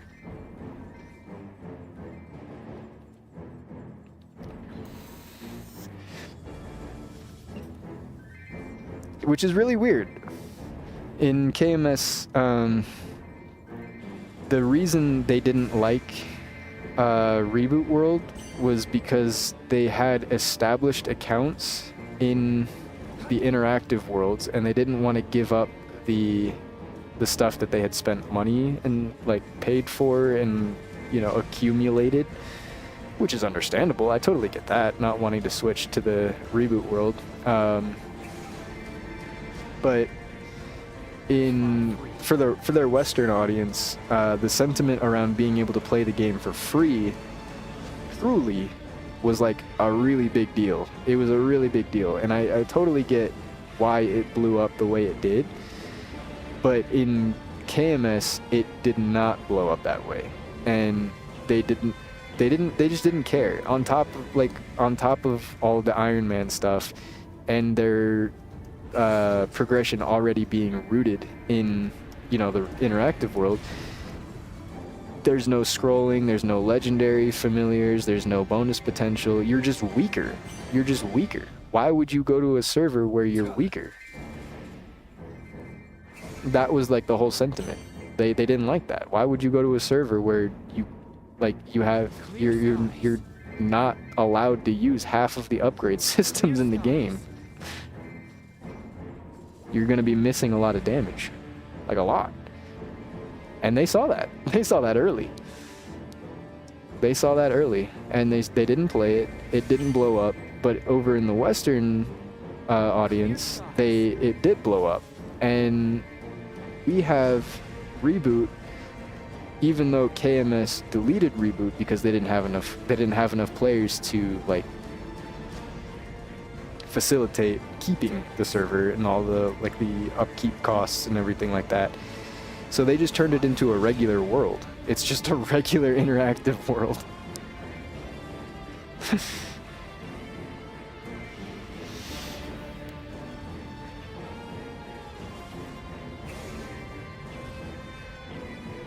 Yeah, I remember at least a few updates ago, that was the sentiment, is because I think it was around for this boss. Since then, we've gotten Limbo and Baldrix.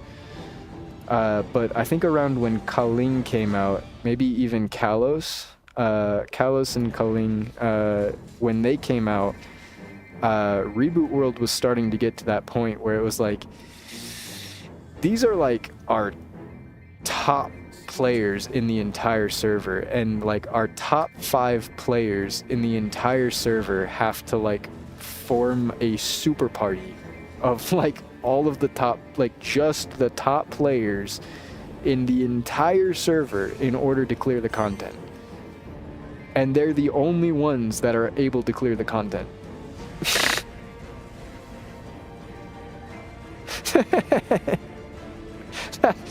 That sucks, dude. That sucks. So I haven't kept up with it. I don't know the sentiment around it anymore, because that was around the time when I switched from Reboot to interactive. And so for me, I don't really know, but the new bosses are way harder than Culling and Kalos, and I can't imagine. I really can't imagine that and the problem is any better. I really can't.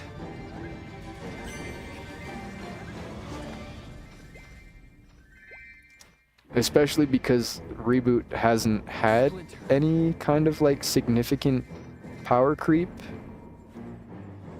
They might be getting legendary familiars soon. But that's kind of a question mark. It's kind of a maybe. We don't know yet. It's part of that whole like Go West initiative that they had, where they're like trying to separate themselves from KMS and add updates unique to GMS that include things like quality of life updates for Reboot, because KMS just doesn't have Reboot anymore, so they don't have any support or any kind of like love being directed towards them. They just kind of get nothing. So because it's our most popular server, GMS was like, yo, maybe we should have a branch dedicated to Reboot. And I guess they did do that. And part of the updates for the or part of the patch notes for this current update included screenshots of legendary familiars, which people are like, oh, maybe it's legendary familiars. We're gonna get legendary familiars. That being said, I think the screenshots are like not from, well, they're definitely not from Reboot Worlds, because Reboot doesn't have legendary familiars after this update.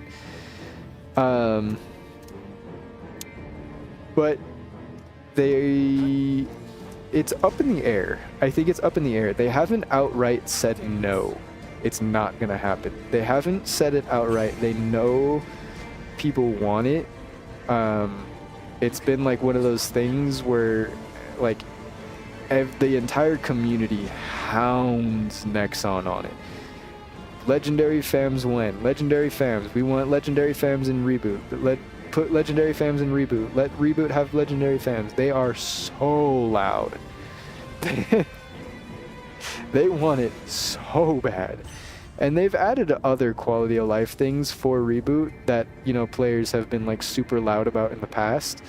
Like for example, when KMS did the update where they added fluctuations to boss crystals.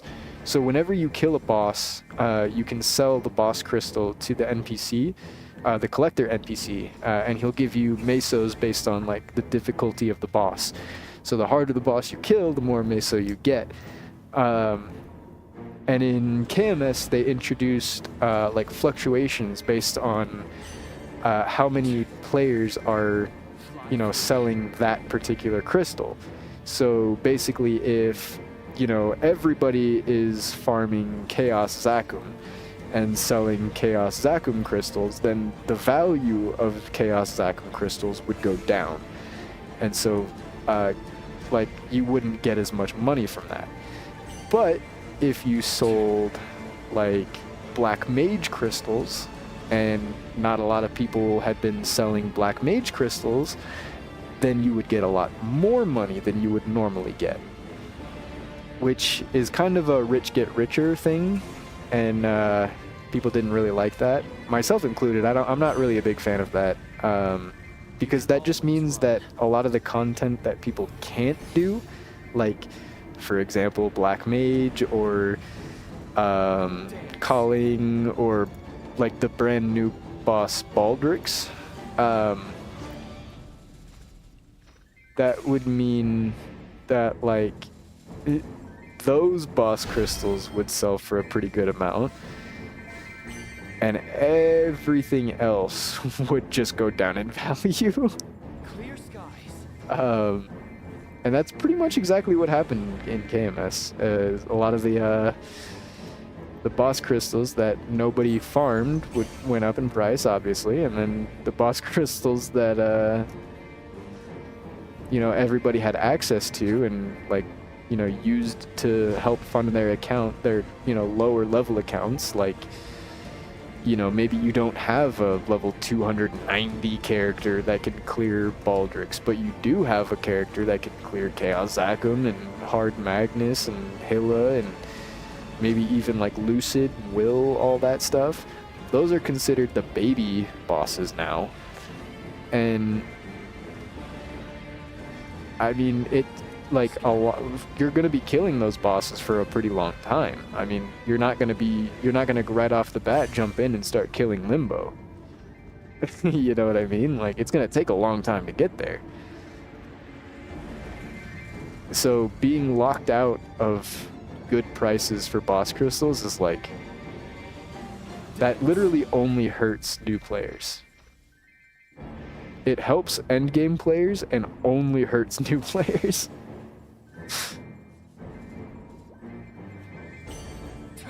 The sword sings, the heart cuts.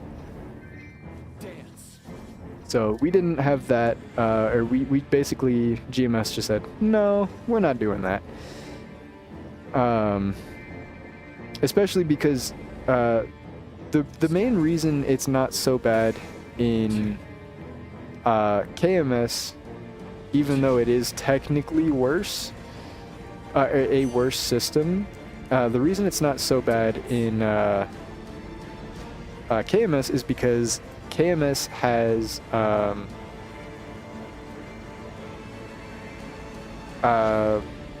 shoot, I lost my train of thought. Shoot, I lost my train of thought. Oh, KMS doesn't have reboot. That's why. KMS doesn't have reboot. That's why it's not so bad over there. Because in interactive worlds, your income is not based on the boss crystals. That's the reason you don't need 24,000 boss mules in interactive worlds, because your income is not based on the boss crystals. Because in reboot, you have a passive where boss crystals are like 6 times more valuable. So things sell for like 6 times more than what they do in interactive world over in reboot, which sounds really strong, and it is. And that's why having boss mules is so important. So you can do all those weekly bosses and transfer all that money onto one character. But in interactive world, that's not where your money comes from. That's where some of your money comes from, but not a lot of your money. Not a lot of it. Focus. A lot of your money comes from selling drops, selling equipment, selling things you don't need anymore, familiars, potential scrolls, clean slate scrolls, upgrading materials, crafting materials, cubes, service, like return scroll service, whatever the case is. Like, there's a lot of ways to get money in interactive world. A lot of different ways to get money in interactive world besides only farming and only bosses. There's so many different ways to get money in interactive world.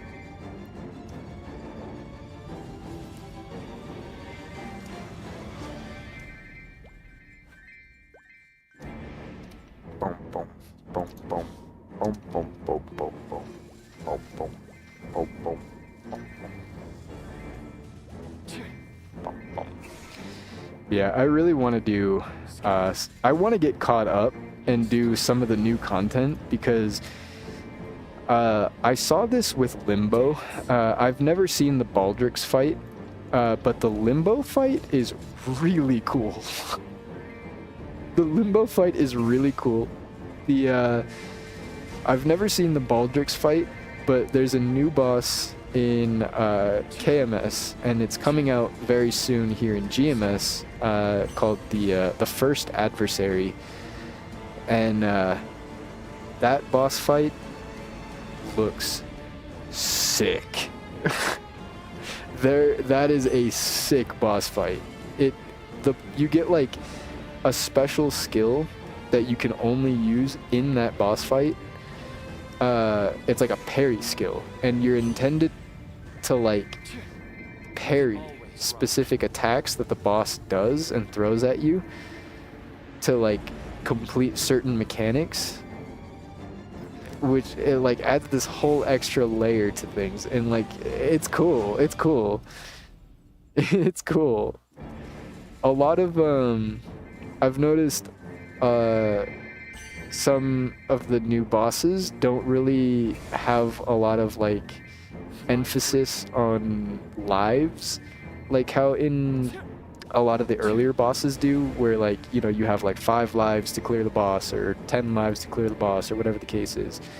A lot of the new bosses in Maplestory have, instead of like lives, you have like a meter, and as you fight the boss, that meter will fill up, and if you fail certain mechanics, it'll fill up faster, and if that meter fills up, you lose, like you just die.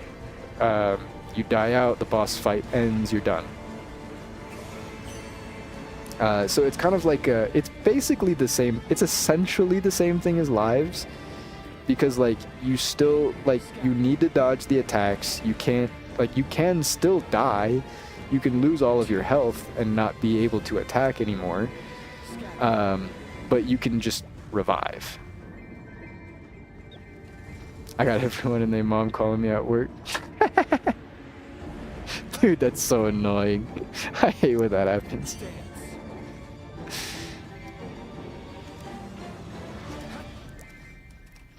But yeah, I think that's pretty cool. That's really interesting. That like some of the newer bosses are doing away with the lives mechanic. So now you can afford to die like 15 times in a fight, I guess, if you really like know what you're doing and can manage the boss mechanics. You know, sure. You can die a bunch of times, but if you die like over and over again, or you die to specific attacks or specific mechanics, then you'll like work towards ending the fight faster. And if you fail enough mechanics in X amount of time, then the boss fight will just end. I think that's cool. It allows for some like really interesting things, because like the parry mechanic I was talking about with the brand new boss, the first adversary. I was mentioning that like there's a special skill that you can only use in that boss fight, and it's like a parry. So you're intended to get hit on purpose by some attacks to parry the boss and carry you through certain mechanics. And not having to worry about lives specifically makes that a little bit easier, and like it makes having you like, it puts more importance on actually completing mechanics during the boss fight, as opposed to like trying to use the bind to cheese out other mechanics or like skip through certain mechanics. Because like I know in I can't remember which boss it is. There's one of the bosses, I think it's Culling, where you can use like one of your iframe skills. If you have a long enough iframe, you can use an iframe skill to like cheese through a certain section of the boss. But that's only because you don't have to worry about lives. Or maybe it's not an iframe, it's like, I forget what it is. I don't remember what the thing is exactly, but there's certain mechanics like that where you can just tank hits or do things, and for some boss fights you do have to get hit. Like you have to take hits to like balance out meters and make sure you're not ending the boss fight.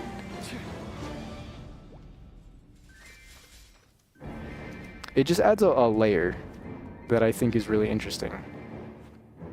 That just having a life count wouldn't really put emphasis on. You know what I mean?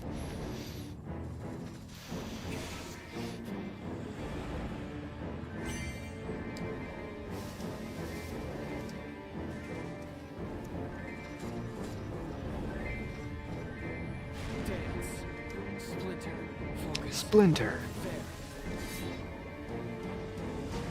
Shing. Dude, I need to hit 260. I'm so close. Dance.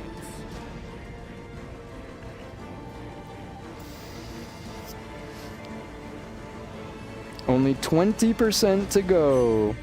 Fly free.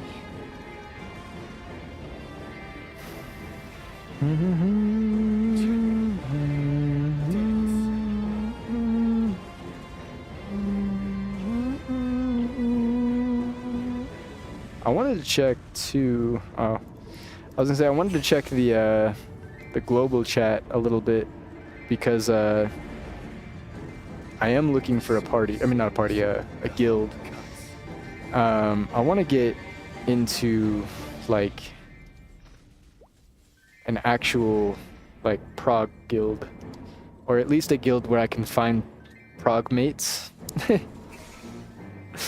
Or like, you know, Clear skies. party members to prog with, because as much as I would love to you know, have all this content soloed and be able to solo all this content, it would be faster and probably just better if I could find a prog group and have like 4 or 5 other people that you know, are all progressing at the same time.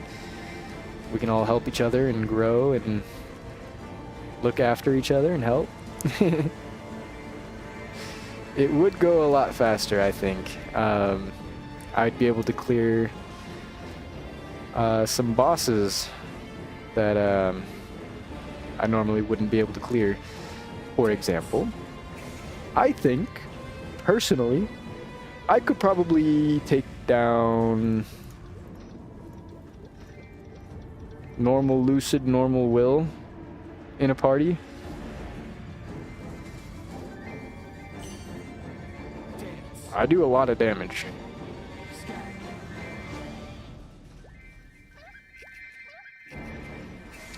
If I was to do that solo, I definitely don't have enough damage to kill it within the time limit. But if I had 4 or 5 other people around my same power level, that's a different story. That is a different story. Because party buffs and stuff like that, the way things work, my damage would be higher in a party. Assuming at least one other person has some kind of party Sword sings. buff or debuff that they can provide. If I get into a prog party with like a bishop or something, Scatter. that's nuts. That's essentially just putting like 2 of everybody in the party in the party.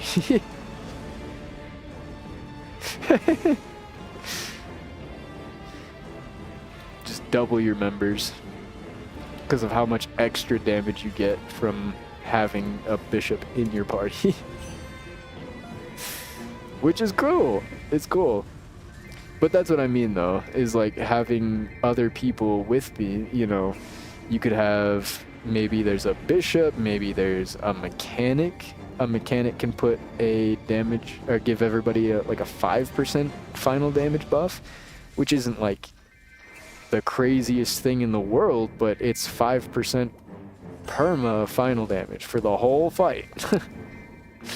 Everybody does 5% extra for the whole fight with no downtime. And that's pretty good. That's a lot better than it sounds. It is. Clear skies. Especially when you have a class like Ren, for example. That is Ren's like only downside, is that Ren doesn't provide anything to a party. There's no like debuffs that you apply to enemies to make them take more damage from party members. There's nothing that you can do to like lock down the boss like Zero can with crit bind, where they can just make the boss not move for like 45 seconds straight.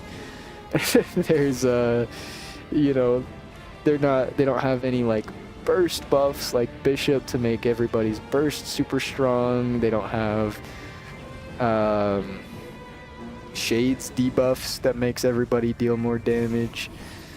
They don't have really anything that helps their party. The only thing they offer to their party is damage.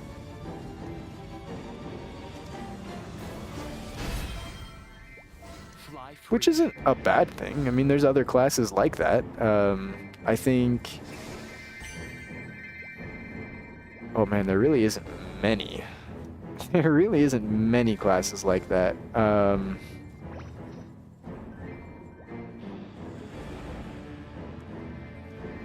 trying to think off the top of my head.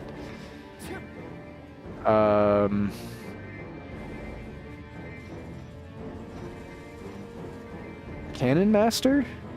No, because Cannon Master has well, Monkey Magic is a buff now. It's a potion. So not really. I was gonna say Cannon Masters have a support buff called Monkey Magic, or Mega Monkey Magic. My bad.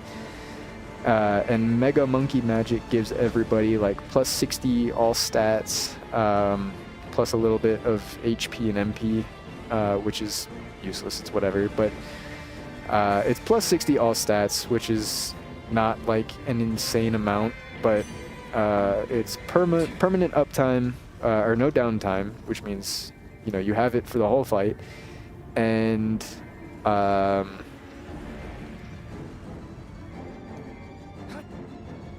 yeah, they have that. But that being said, Mega Monkey Magic is also part of this buff elixir. I don't know if you were around for this, but they added a potion that you can buy for 2 million meso, dirt cheap, and it gives you like the class buffs that you would normally just have to be in a party with that class to get, like plus 60 all stat from Mega Monkey Magic, or the plus 20% crit rate,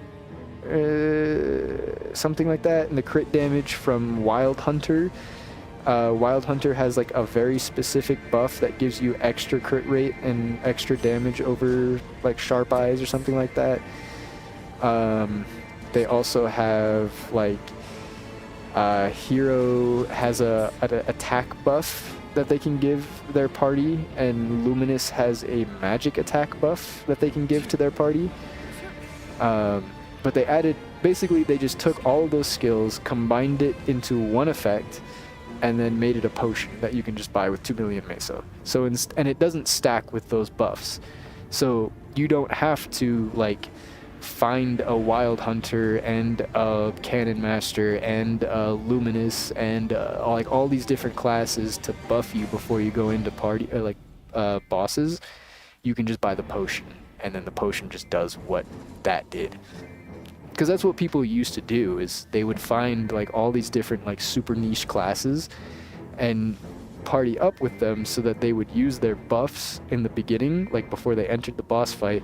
Then they would leave the party with all those buffs, form their own party so it was just them, and then they would go into boss fights. And like, that's cool, don't get me wrong. I like that you can do that, just because like it adds a reason to play like those niche classes, because you know, you have a buff that you can apply to, like, that you can provide to a party that's like, you know, you can't get that anywhere else. But I like that it's a potion. I like that you can just get that. I like that because it's annoying that you're missing out on all that damage unless you go through the trouble of finding all these different classes to party up with, not to kill the boss with, just to get the buff so that you can kill the boss by yourself.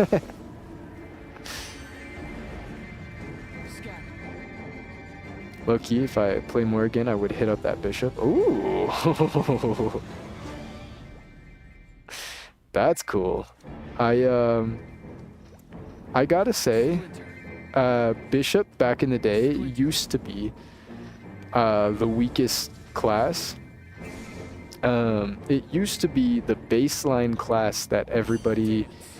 I don't know if you've ever seen like the Maplestory damage charts, but damage charts have been a big part of Maplestory for as long as I can remember. Honestly, people have always wanted to know like which classes, like on a strictly like target dummy, like the boss is not moving, you're not moving, perfect situation for the whole thing.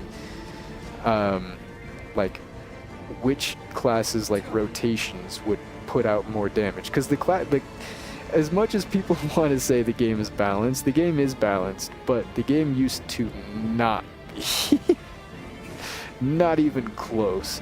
Some classes were just objectively like the worst classes, and some classes were just objectively the best classes. And there was no ifs, ands, and or buts about it. Nowadays, any class can clear any content. You can do whatever you want with whatever class.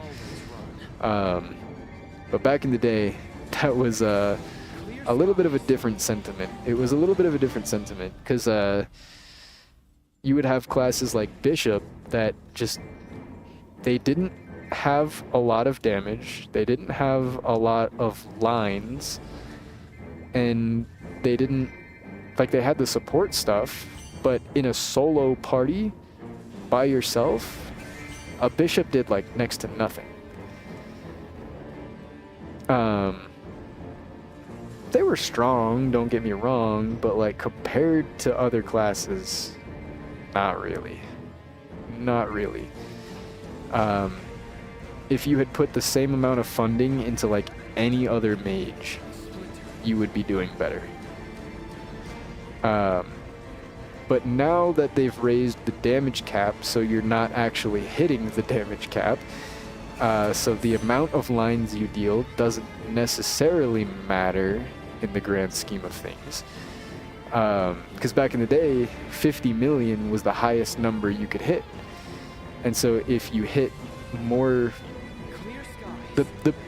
The meta of Maplestory was lines. It was the number of lines you could do, because every class at the end game hit 50 million damage per line. No matter what class you were playing, it was capped at 50 million. And so if your class could deal more lines, then your class would deal more damage. And that's just how it worked. But since they removed the damage cap, they've buffed and reworked all of the explorers, Bishop obviously included, it's an explorer. And Bishops are no longer the weakest class in the game. Not even close. Bishops, right after they got reworked, Bishops were like top 5. Top 5 DPS in the game. They're not like top 5 anymore, but they're not like bottom 1 anymore. They're not bottom 1, that's for damn sure.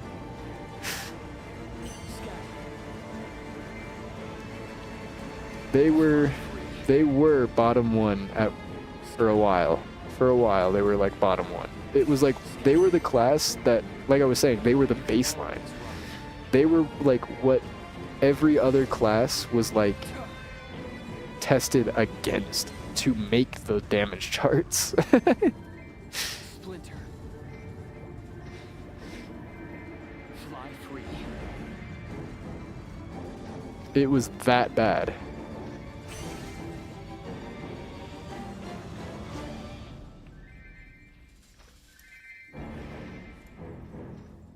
It was pretty bad. But like I said, they've changed, and now they are no longer like the weakest class in the game. On top of that, they still maintained like their big fat support, like party support. In fact, their party support got better than it used to be. Does anybody have a 6th job shade? That's Alliance. I do.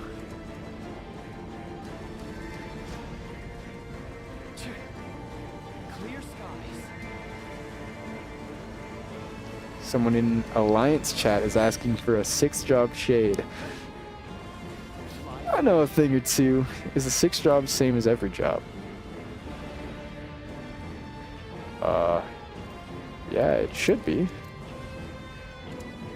I think the only class that has a different 6 job is Sia.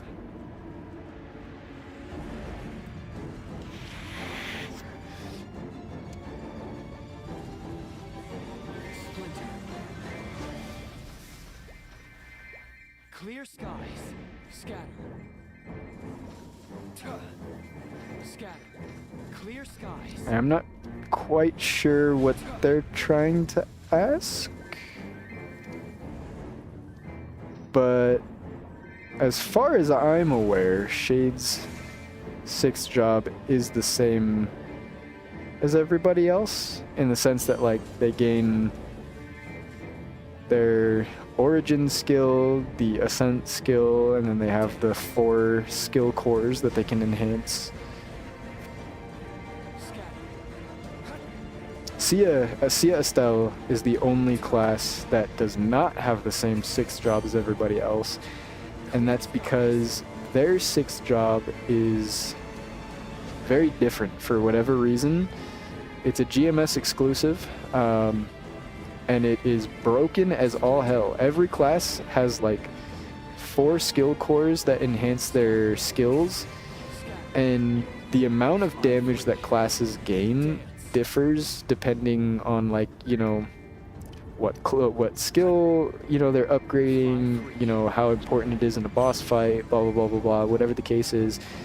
Sia Estelle has 1 skill core, and the amount of damage they get off of that 1 single skill being upgraded is the equivalent of other classes having all 4 of their skill cores.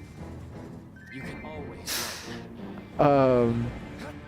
In fact, Sia Estelle is so unbalanced that even with it having a 4th, it's missing 3/4 of its 6th job. clear skies. GMS still hasn't included it. It's missing 3/4 of its 6th job, Clear skies. and yet it's stronger than any other damage boost gain from any other class in 6th job. Clear skies. That is GMS balancing.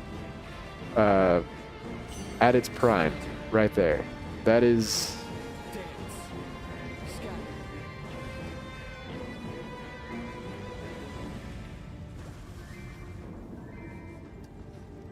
GMS balancing at its finest. It's tough, man. That is tough. I don't know. Maybe I know this is Splinter. okay. Dance. I understand like the inner workings behind it. I get it.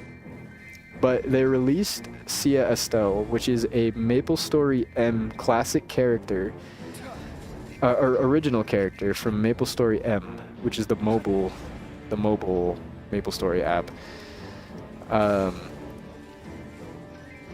It's a unique class from Maplestory M, and they added it to GMS, even though I don't think anybody really asked for that. Fly free. I don't think anybody was really asking for that, but they did. They made it a PC version class, which it does play a little bit differently than how it does in the mobile version, but not that much differently. Mechanically, it's the same, but there's a few things that are different. I think in the mobile version, I think Sia Estelle has a double jump, and in the PC version, Sia Estelle has a teleport, not a double jump. Which is like whatever. It's like it's stuff like that where it's like it's minimal. Like it is different, but Not really. Like, it doesn't change the way the class plays at all. It's just, instead of a double jump, it has a teleport. And as far as I'm aware, 6th job is not in Maplestory M. As far as I'm aware.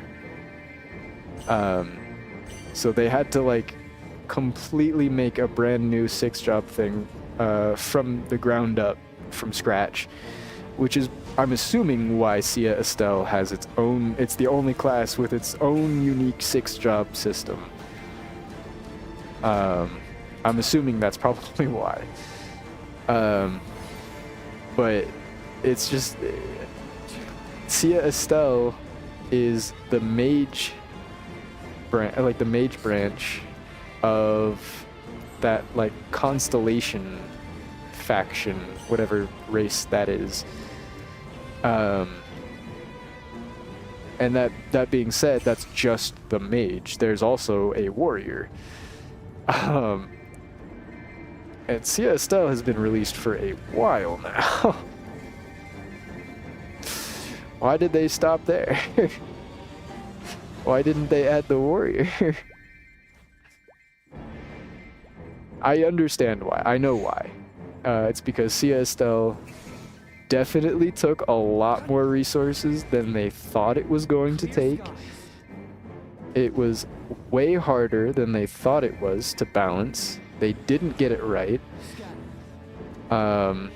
Sia Estelle is horribly unbalanced.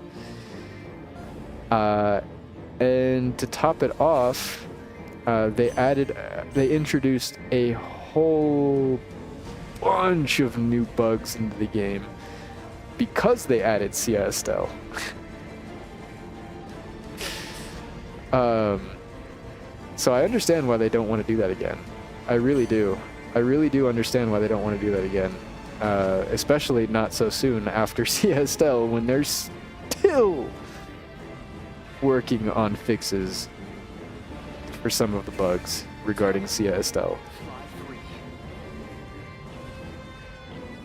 Still. Go figure. Go figure.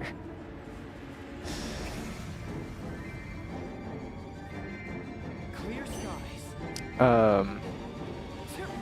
Yeah, I know they're struggling with the balance of Sia Estelle. I also know they released a dev note a while back, or not a dev note, a maple memo is what they call it.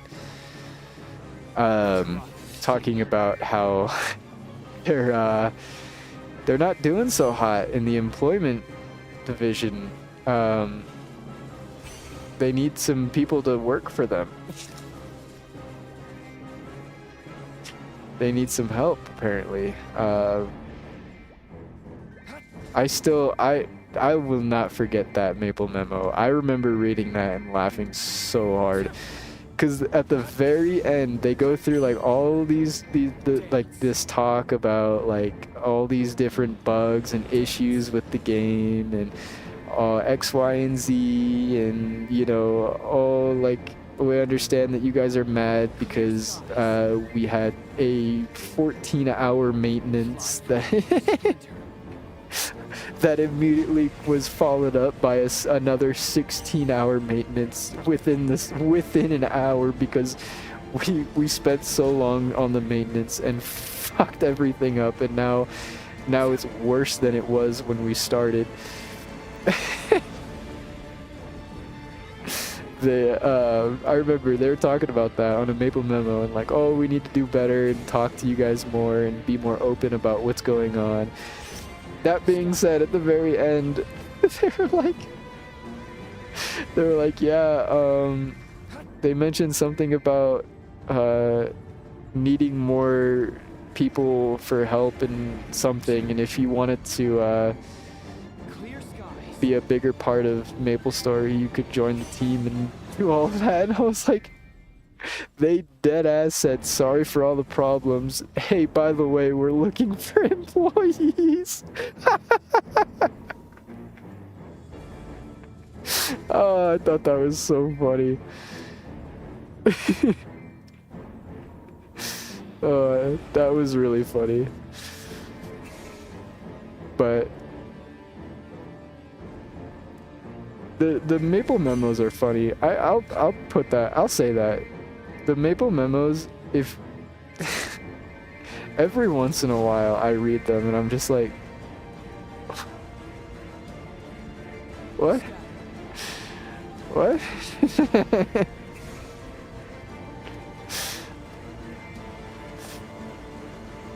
Please come bug fix our game. We're begging you. Yeah. The thing, so they announced a little while back that they are going to release a test run for Maplestory, which I think it is beyond due. It is beyond due. We had due time. We had a test server. The amount of like errors and bugs and like exploits and all these different things that happen because GMS can't do whatever it is they need to do, whether it's incompetency or just, you know, whatever the case is, whether, you know, the content itself is just unfriendly to work with, which also could be the case. And that is something that like a lot of people don't give, you know, credit for, because like there, you know, it's really easy to be like, oh, well, GMS has the problem, so GMS is the problem. But it's hard to like look at it and like understand, like sometimes the problem isn't caused by the person making the problem. Sometimes it goes further up. And I don't work on code and I don't work on, you know, game development, so I don't know. But what I'm assuming, or what I can at least what I can only assume with the consistency of how buggy things usually are and how things usually end up going for events, like for example with like events where like you go to a certain map and that map instantly crashes you and you can't log back in, blah blah blah, whatever the case is. Things like that happen. That's not like a brand new thing to Maplestory. That has happened in the past frequently.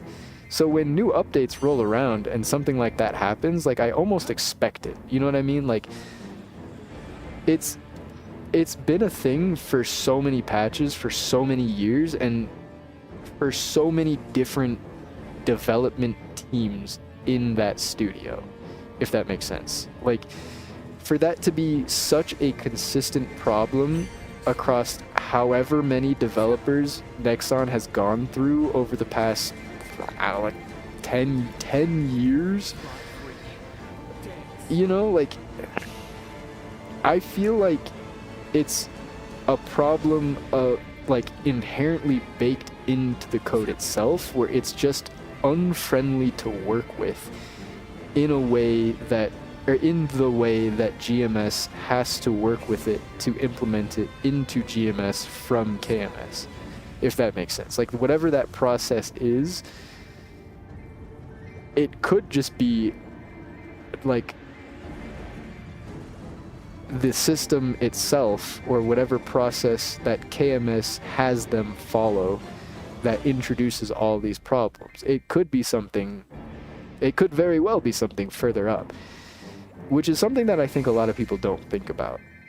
They just instantly go, GMS bad, so GMS team bad.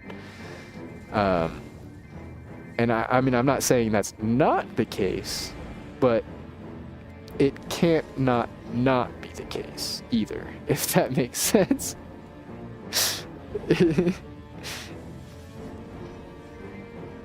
It's not that it can't be the, you know, not be the case. And I think adding a test realm is something that's like, the game's been out for how long? we've had all these issues for how long? Every single time, consistently. Maybe we should have a test run so that that doesn't happen.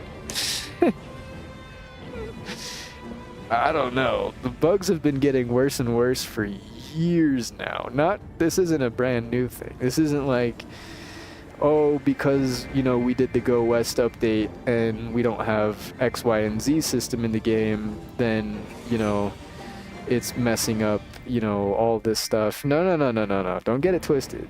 GMS has had unique exclusive systems for a long time. Exclusive boss fights, exclusive maps, exclusive classes, exclusive skills, exclusive items, everything under the sun. We've had that for years. That's not a brand new issue. That's not a brand new issue. So it's past due time we had a test server. That being said, I think the test server doesn't launch until next year. I think they said something about early 2026 or mid 2026. I can't remember what they said exactly. But it's, you know, it's still got some time before they roll it out. I do wish they did that sooner. We could have maybe avoided things like, I don't know, maybe like removing Jet, for example. That could be a big one. That could have been a big one. We could have saved Jet. Because the reason they removed Jet was because everybody was complaining because all the new updates were introducing a lot of bugs to Jet specifically, and they were having to roll out a lot of resources to fix the problems that Jet was having exclusively. And you know what could have made that better?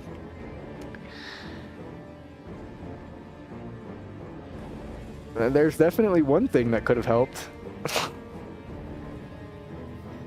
There's definitely one thing that could have helped.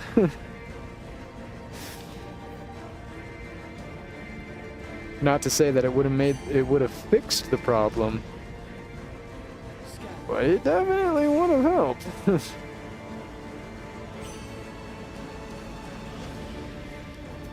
Absolutely.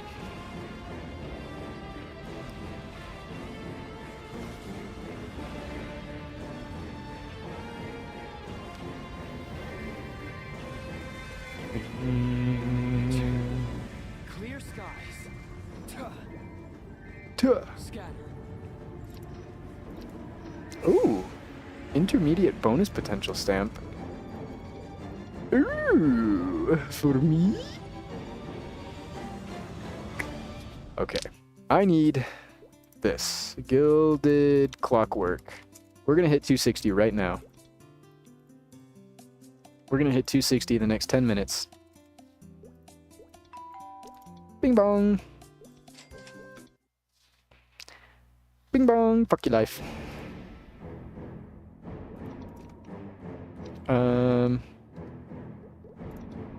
End of the world 2-5. We're gonna go to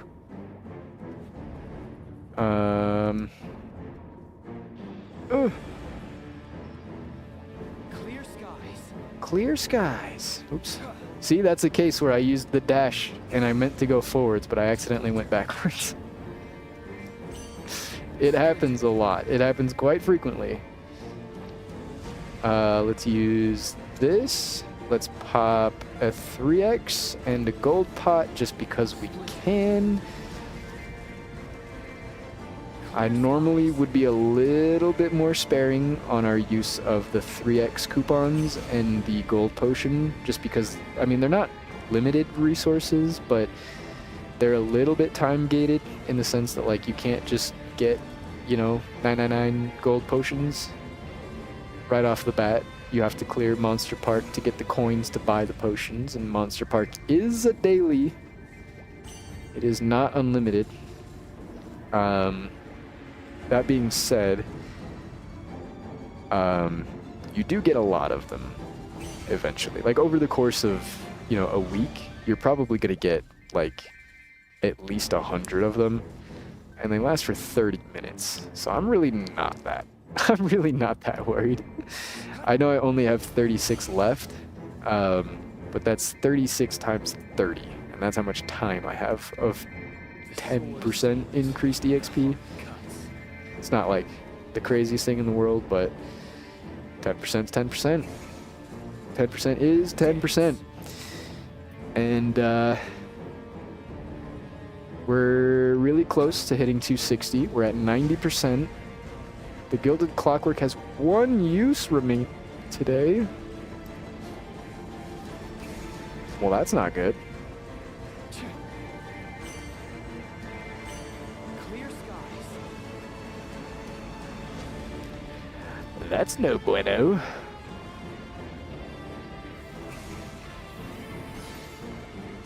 A rune has appeared.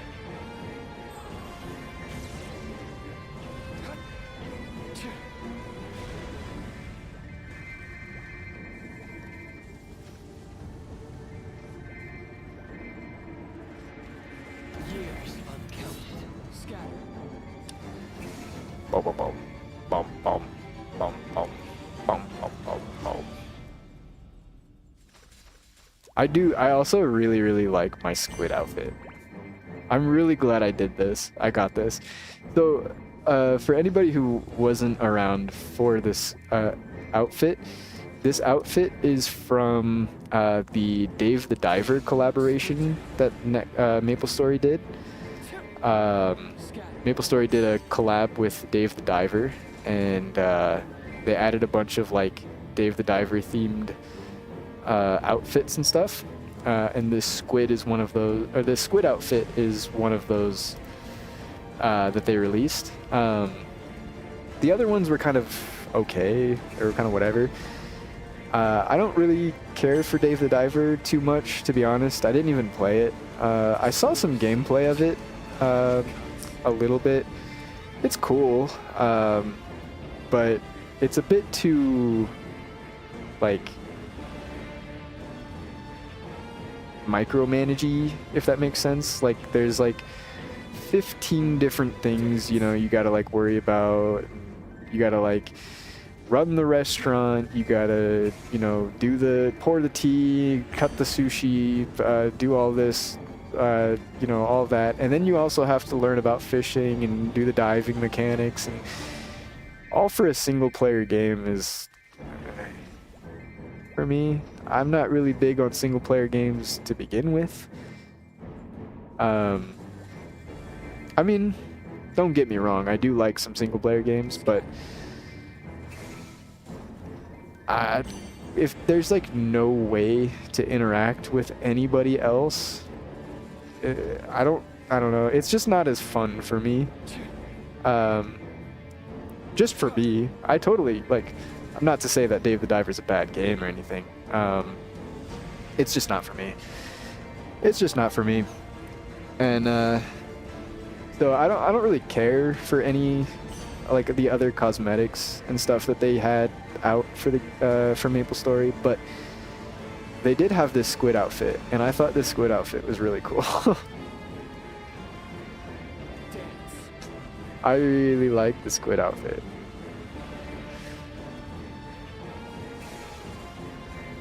The only thing I don't like is this right here. So because Ren is a bunny rabbit, what ended up happening was you have this skill right here called Shapeshift, because all of the anima characters, Ho Young and Lin as well, they have this skill Shapeshift.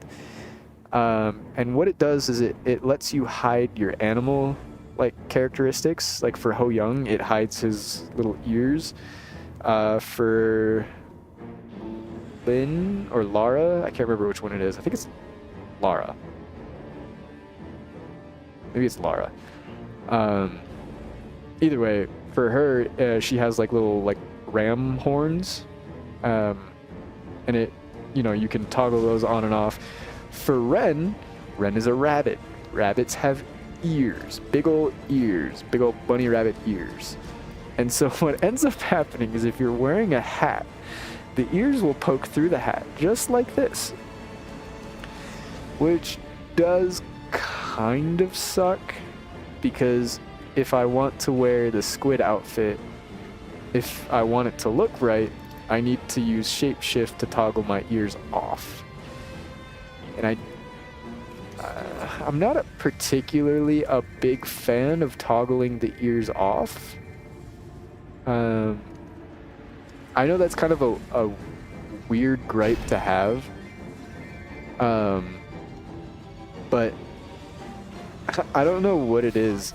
In Final Fantasy, I really liked the bunny characters, and for whatever reason, when they released the bunny character on here, I was like, oh, bunny character. And I don't know. I like having the ears. You know what I mean? Like, I like the ears. I think the bunny ears are cool. Clear skies. I like the bunny ears. So I want to like incorporate them into like my Maplestory outfits and stuff, but I feel like it might be a little bit difficult. It might be end up being a little bit difficult to fix or to like slot them in, because I feel like a lot of hats and outfits are gonna look a little wonky with them. I have a feeling, Clear skies. but it's really not the end of the world. That's like the gripe of a 1%er. It's first world problems, you know what I mean? Oh man, my class has ears. I have to toggle my ears because the game lets me toggle my ears for my outfits. My cool, amazing, rare outfits. Scatter.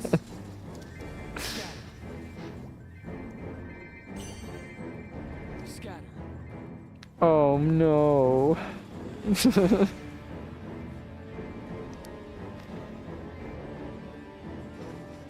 Yeah, I don't really care that much. It would be nice if the ears fit a little bit better on some of the things, but Hard cuts. it's really not that big a deal.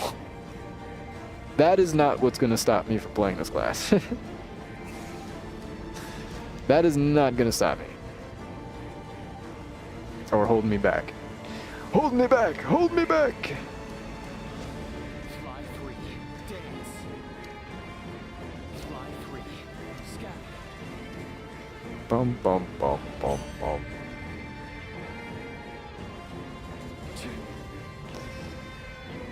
Yeah, another big sentiment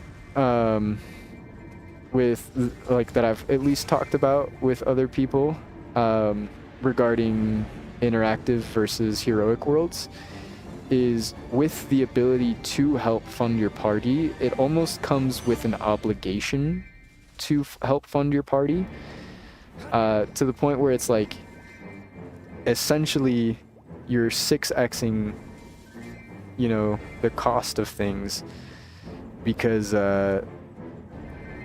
you know, you have 6 people that you have to fund, you know, to get evenly based, well, not evenly, but 6 people to fund to make, you know, your bossing party better. And I do understand that sentiment. That being said, just communicate. I think there's no reason to be weird about it. I mean, if you don't want to, you know, participate in like giving away like things like node stones or arcane symbols or, you know, scrolling service for free to your, or at least at a discount to for your prog party, you don't have to do that. You know, you can help each other and, you know, give each other like discounts on things, but I mean, if you would get more out of selling it full price, then sell it full price. You know what I mean? Like, it just feels like that's Clear not skies. that's such a non-factor. Like, Fly free. that feels like a weak argument, I think, because you could just not do that if you didn't want to.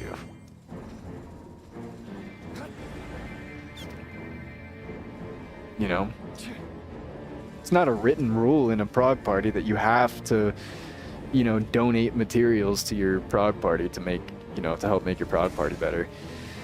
I'm pretty sure if, you know, your prog party can handle itself.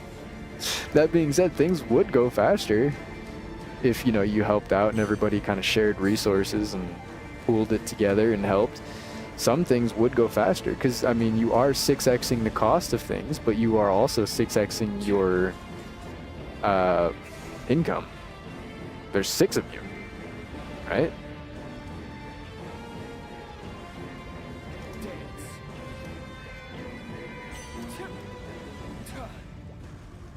But I do understand not wanting to have to worry about other people's progression. I totally get that.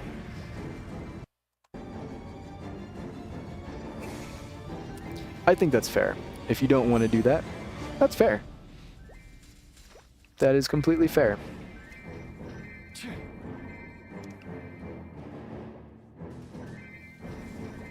Fly free.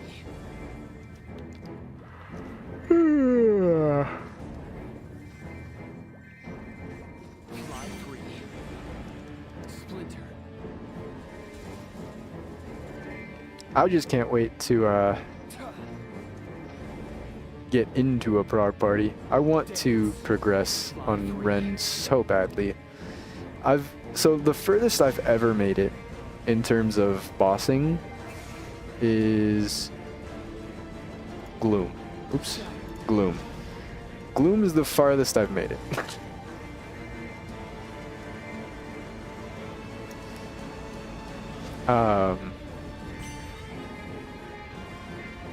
With a lot of the other classes that I've played, I've noticed that there's like a recurring thing that I don't clear bosses that I should be able to. Like, for example, being able to clear Gloom, like Gloom being the furthest I've gone, I most definitely could have done Varys Hilla as well. But not only do I not have the hands on like some of the other classes, but I don't have the interest in other classes to like develop the hands necessary to you know, complete the content. The biggest thing that like my downfall is like I'll play a class that's like strong, like for example Shade. I played Shade a lot. Shade is the one that I went the furthest with, just because they took away Jet, so I, you know, but Jet, I mean Shade is what I cleared like the furthest I've gone with. And I definitely could have done Varys Hilla with my Shade as well. But the issue is I didn't even try. And I even like Gloom. Like I didn't even try Gloom until I knew I could kill it. And I think the biggest part of that is that like I don't know my damage. If that makes sense. Like I didn't understand the damage. With Ren, I feel like I can understand my damage because there's so much less going on. And like my burst numbers comparatively to my normal DPM, and I'm a lot more comfortable with, because of like my familiarity with how it plays, I'm a lot more comfortable just like existing near a boss, if that makes sense. Because the big issue that I have with Maplestory and why I don't really have I didn't really have a favorite class anymore is because a lot of the classes have changed like vastly from how they used to be. Shade is a really good example. Shade is very different. It's overall the same, but it's very different from how it was pre-rework.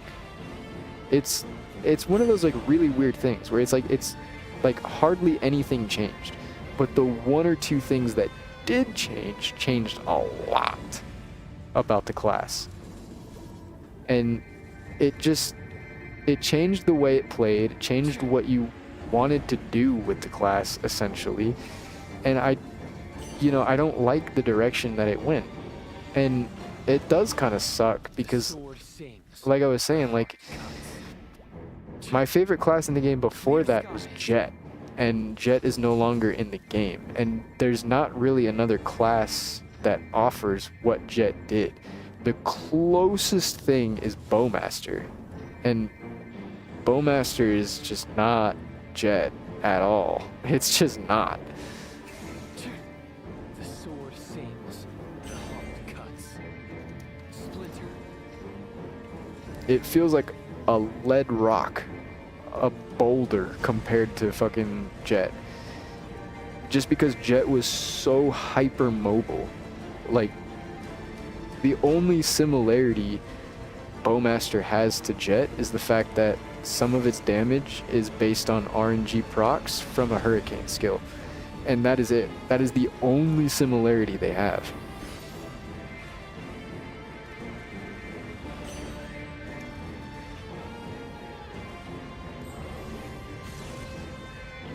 I would argue that Ren has infinitely more in common with Jet than Bowmaster does. Splinter.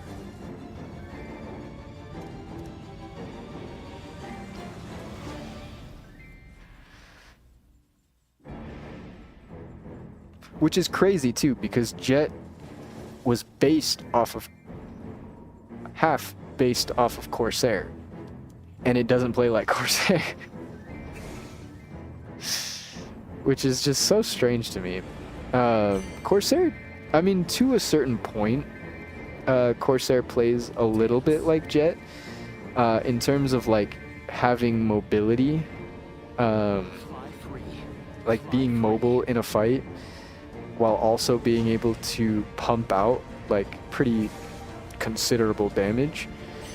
The biggest difference between Corsair and Jet, though, is the reliance on summons. For Corsair, summons do a lot of your damage, like a lot of your damage. If you just decide to not use your summons as a Corsair, you're missing like half of your damage. Like, it's a big chunk of your damage. And Jet just did not have that focus on summons that Corsair did. Or does. Jet never has had that importance on summons. Jet had one summon that was pretty good for mobbing. For bossing, not so much. Not really. Dance. Clear skies. Not particularly. But yeah, and there's just not a lot of classes in Maplestory that do like RNG damage. Bowmaster is kind of, it has like on hit of like arrows that proc at like a 70% chance, but it honestly feels less like RNG damage, because the damage itself is like minimal at best. One individual proc of the damage is like hardly anything at all. the damage of it comes from the fact that it's a 70% proc rate on a hurricane skill, and it procs all the time, and the fact that you have like a bunch of different things that proc off of it as well. So like, even though it's chance based, you end up with something extremely consistent over like the course of, you know, a few minutes or whatever, because it's such a high proc rate on such a high like fast attacking ability.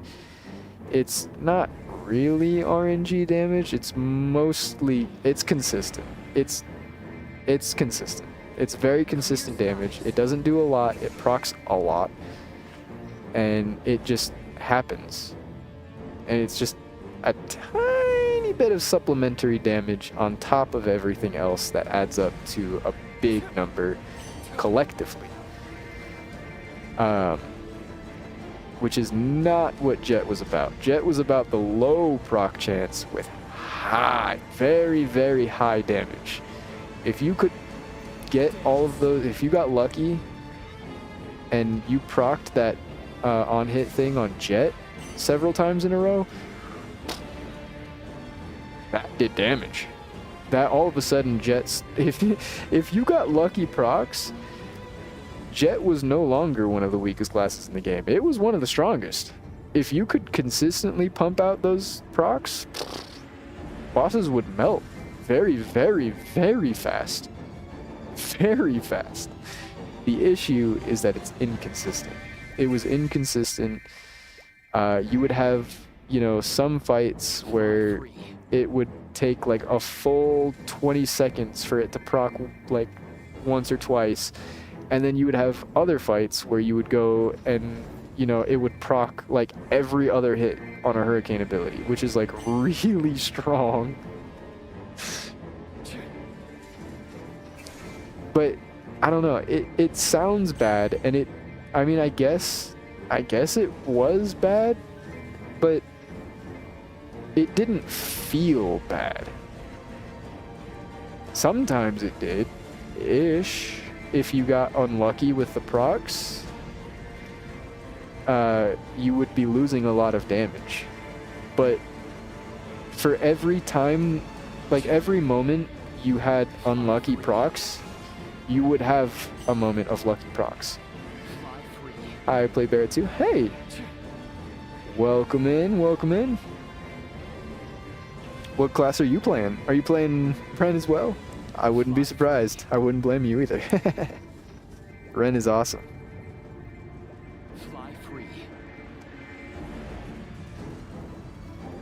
We were just talking a little bit about Jet, because in my opinion, I think Ren plays a lot like Jet, how Jet used to play.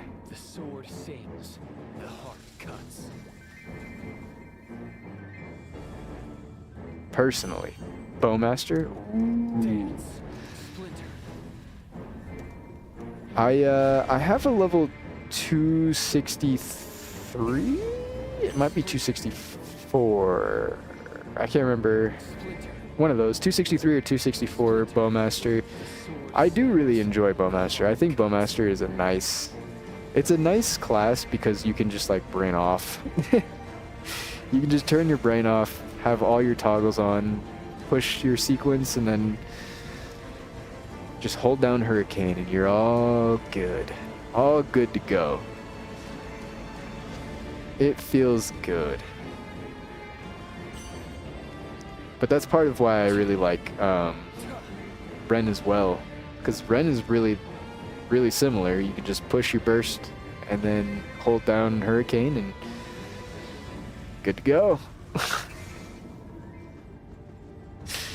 Congrats on bursting. The sword sings, the heart cuts. It feels good. It feels good. Got Eternals? Oh my god.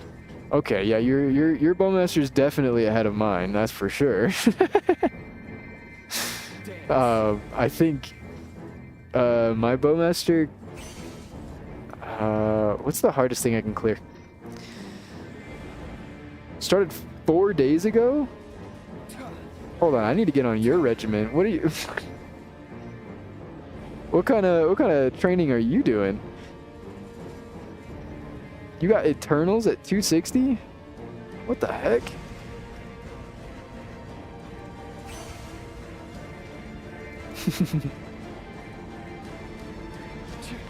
I mean, I guess if you got it like that. The sword sings, the heart cuts. Clear skies. Heck yeah. That's pretty cool.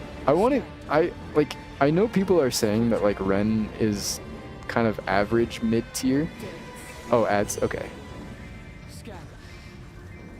I will wait. I will wait. Dance.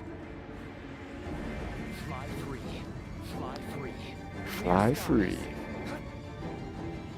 I'm so close. Clear skies. Scatter. 5% away. Scatter. I am 5% away. I've done Monster Park. I've done my dailies.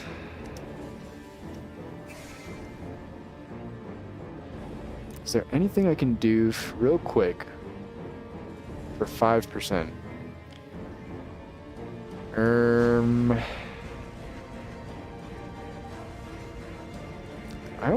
I don't really think so. Oh, I guess I should start that, huh? Resets in like an hour and a half, but whatever. Whatever. Strike.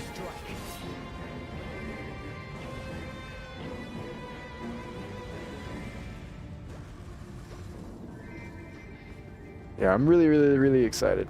Going BERA or Challenger World? I'm on BERA. Honestly, I don't really need anything from Challenger's World. I have... There it is, Legion. 8.9k Legion, I'm 25 levels off of 9k. So I'm almost there, almost 9k. I should definitely be hitting it for this event at some point. I should definitely be hitting 9k at some point for this event with how much leveling and growth potions and all that stuff. And Len, I do still have about, was it 15 more levels until the hyper burning, or well, 5 more levels till the hyper burn, but 15 more levels till like all of the burning event. Close to 8.8. Oh heck yeah, dude. I think going past 8k is kind of like a little min-maxy. You probably don't have to go past 8k realistically, but it definitely helps. It definitely adds a little bit extra. It definitely does.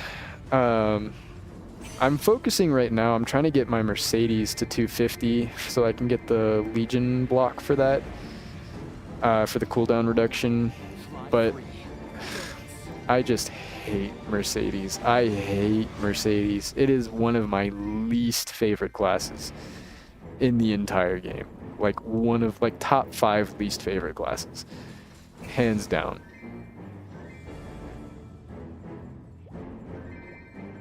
Oh, my bad. I didn't even see your ad message. I got you. Add friend. There we go. Let's take a look at this hat. Holy schmoly!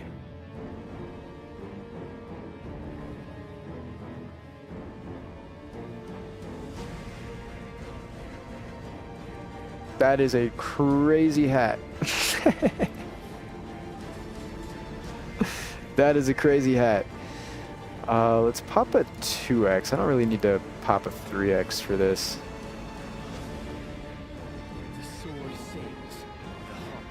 I did burning on a Mercedes to dodge playing that crap. Yeah, it is like literally top 5 worst classes for me. I hate Mercedes. I think part of it is the fact that Mercedes is such an old character that, like, over the course of how long I've played Maplestory, I have just played it so many times because it literally, since it came out, it has been one of the most important characters to level in the game. And whenever you start a new account, new server, you're playing on a private server, whatever the case is, you have to level a Mercedes. You have to. Mercedes is good for bossing, but not for mobbing. To be honest, I think it sucks for everything.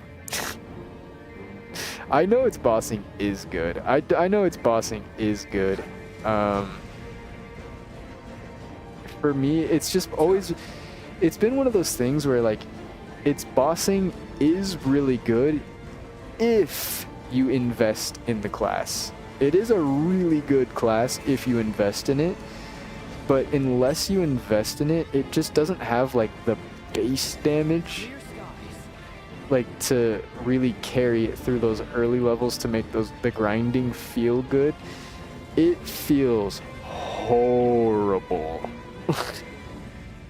Unless you have, like, nodes to help, you know, the smaller skills do more damage, or gear to make things a little bit stronger, you know, things to help your scaling.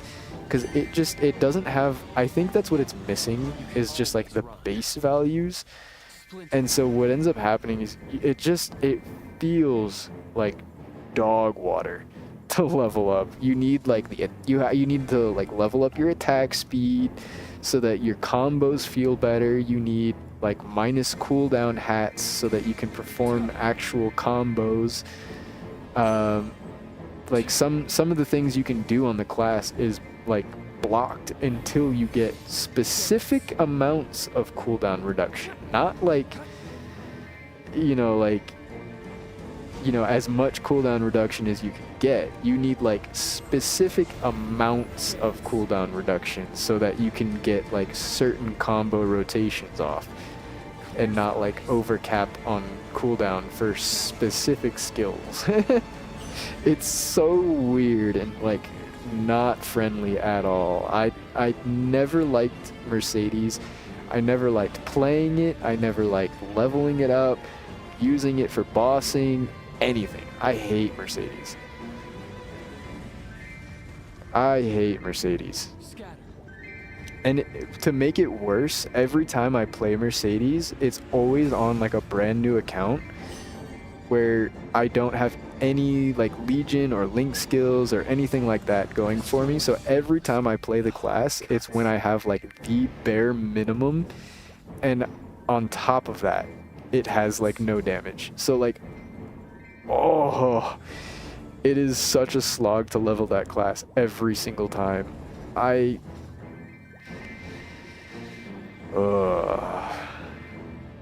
Because you could say the same thing, like, about Demon Avenger, because Demon Avenger is another one of those classes where, because of the Link skill, you pretty much have to level it up. Like, you need a Demon Avenger. It's pretty much, like, best in slot for, like, training, or not, maybe not training, but, like, well, maybe not even anymore, but it used to be, like, best in slot. It was just 15% damage. You just get 15% damage. And there wasn't really a lot of Link skills in the past that could just do that. And so every account had a Demon Avenger. You have to level a Demon Avenger if you want, you know, your stats. You're missing 15% damage if you don't have that. Kana's 15% now? Oh yes. Oh yes. Level 3 Link skills, baby! I've never been so happy about that. I didn't even know I wanted that. I didn't even know I wanted that until they announced it, and I was like, oh. Oh, you're right. I do want that.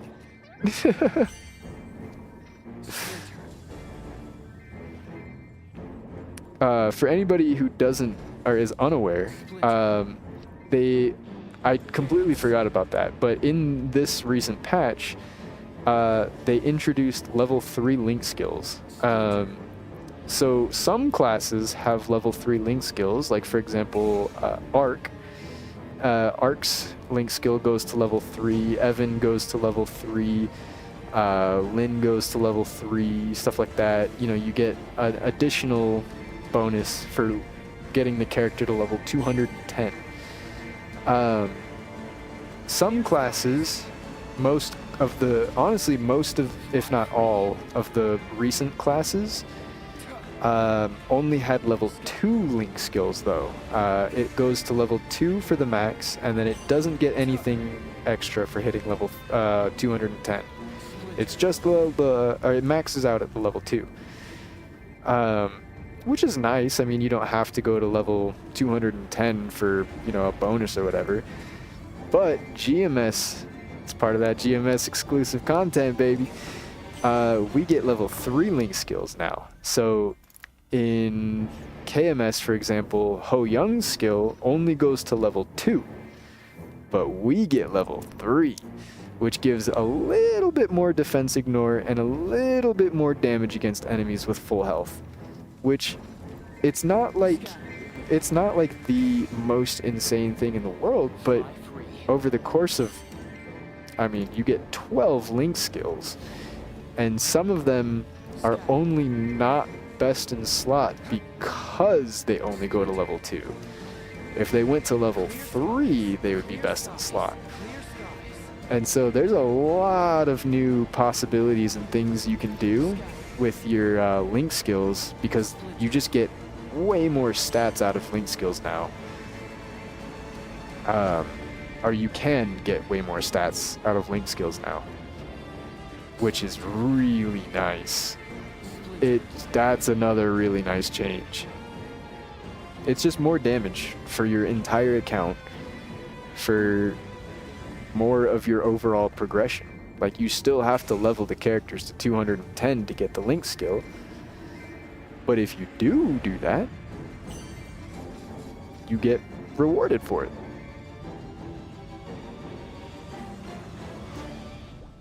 Especially with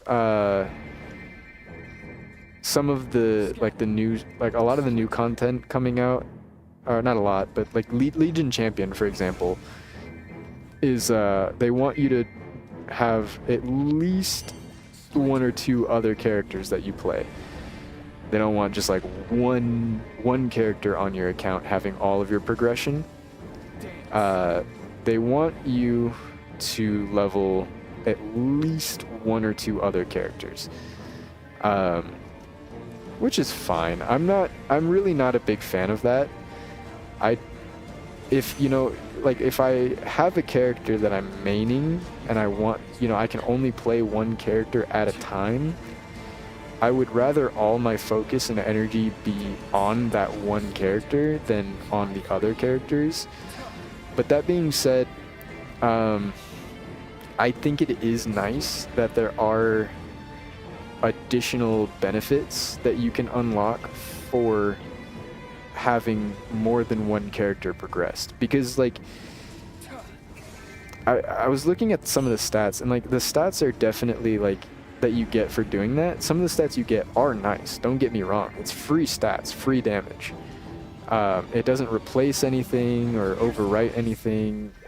So all of the bonuses you get are like bonuses that didn't exist before. So it's all extra, purely extra stats, which is really nice. I do really appreciate that. I'm not a big fan of having to level more than one character to the point that they want you to. Because for Legion Champion, you need to be able to clear, was it up to Calling, I think? You need to be able to clear up to Calling, which is past Black Mage, on 3 characters? I haven't even done that on 1 yet. I haven't even done that on 1 yet. That being said, I haven't really focused on one character like that yet, but, well, besides Jet, but, I mean, Black Mage wasn't around for Jet. Clear skies.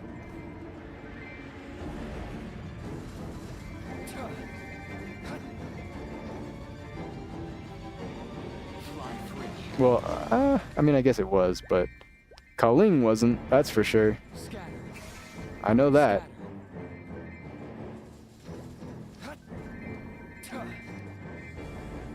Bum bum bum bum bum bum bum bum bum bum.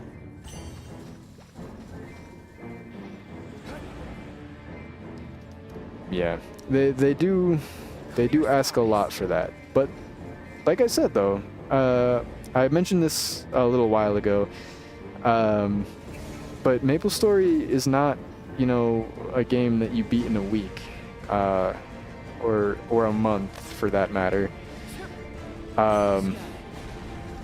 You don't really ever beat Maplestory. The only time you beat Maplestory is when you quit. To be honest. To be honest, you're not done till you quit.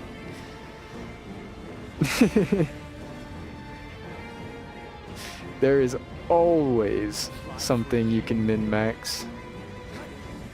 So, over the course of however long it takes, I mean, I'm sure in the future they're definitely going to introduce more and more power creep, and, you know, before long, soloing Kaling is not gonna be that much. It's not gonna be that hard of an ask.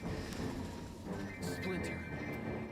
It already isn't that crazy of an ask for one character with all the power creep that they've introduced.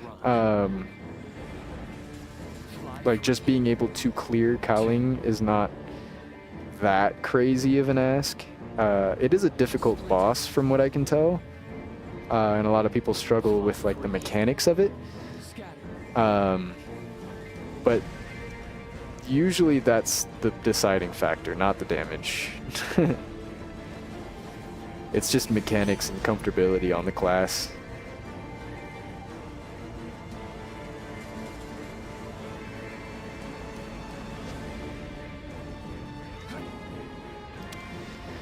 Oh my god, I'm so close. 3%!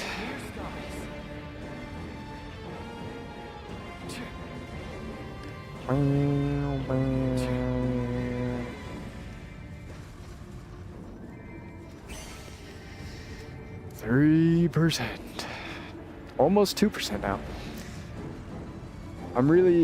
I do really like that, the link skill change. The link skills going to level 3 it's just nice. It's just really nice, because there's a lot of skills like kinesis link skill, for example, that just gives you crit damage.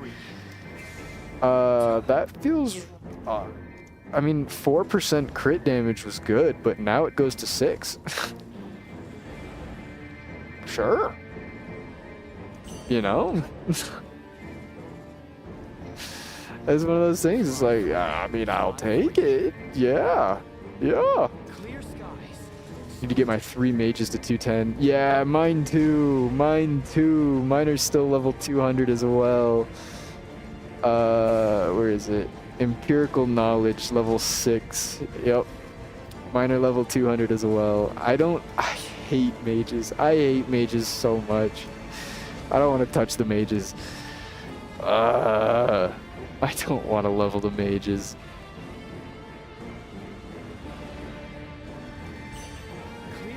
I think what I'm going to do is I'm going to do the same, I'm going to give them the same treatment that I gave Mercedes, because I haven't touched my Mercedes since it hit level like 100 something. I haven't played it at all. No hunting, no nothing. I won't do it. I won't do it. I refuse. I've leveled it all the way from 200 to 240 just off of potions. I refuse to touch that class. You couldn't pay me. Okay, you could, but You would have to pay me. You would have to pay me. I don't want to touch that class. Same with Evan. I don't want to touch Evan. Not because it's, like, not for any reason in particular. It's just weak, and I don't want to invest anything into it, and you need to invest in Evan. You can't just pick up Evan without any nodes or, you know, like, arcane, whatever. You know what I mean? Like, you need funding. Like, low damage Evan is doing nothing. Nothing at all.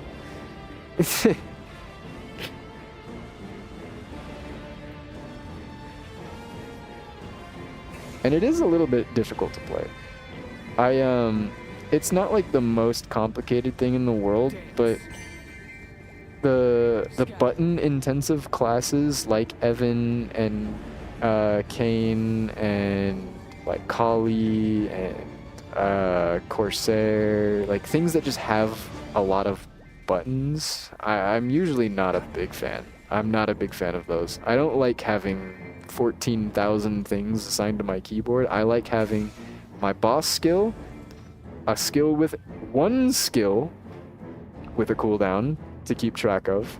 Not 5, 1. I like 1. And then my burst. You know, like I don't like having to micromanage all these, you know, different systems and the gauges and, you know, all these different things. I'm not a big fan of that. I used to be. I used to play Kaiser, and Kaiser is the gauge class. That is the gauge class. You only exist on the gauge. You do not exist off that gauge. But I used to like that kind of stuff because, like, they are strong. Don't get me wrong. Like, you might not, like, Kaiser might not be a class outside of the gauge or like outside of final form, but while it does have final form, it is strong. That is a very strong class. You can always run. Bishop is the easiest class to level. They have 70% holy symbol. Yeah, they have the original holy symbol. They have the real holy symbol.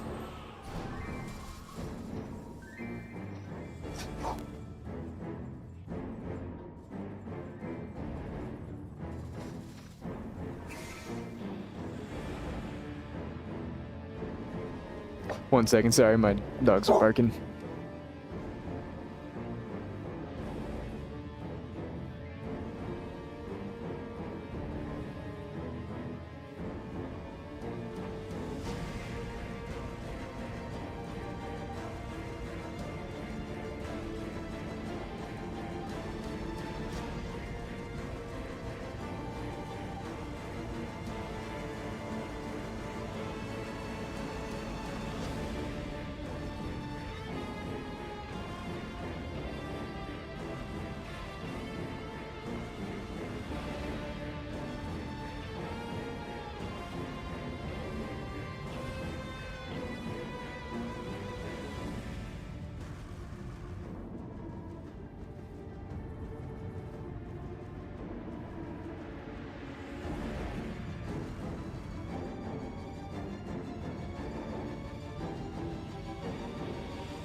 damn it. That freaking AFK mob got me. Now I have to wait 21 minutes. Oh, man. I'm 2% away. Oh, man. What do I even do for 2%? What can I do for 2%?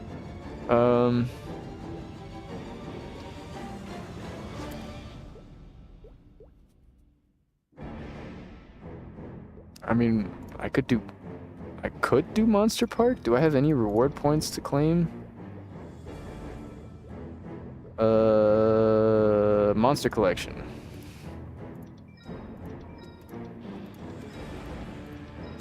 Does this give me enough reward points?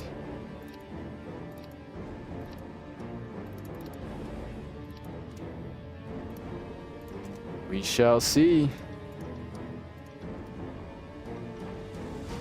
Let's see. What does that put me at? What does that put me at?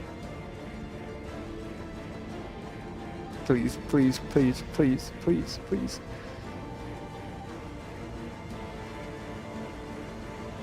Oh yeah, safety charm. Yeah, I forgot about that. I forgot about that. It does give us 760 reward points though.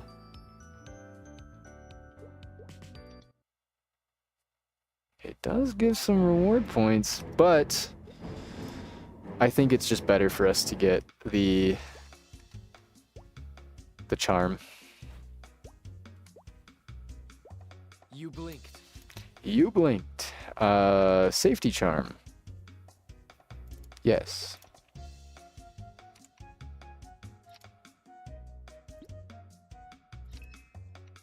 Okay. Perfect. Now we can get our last 1 point. How much? Was it 1.7%?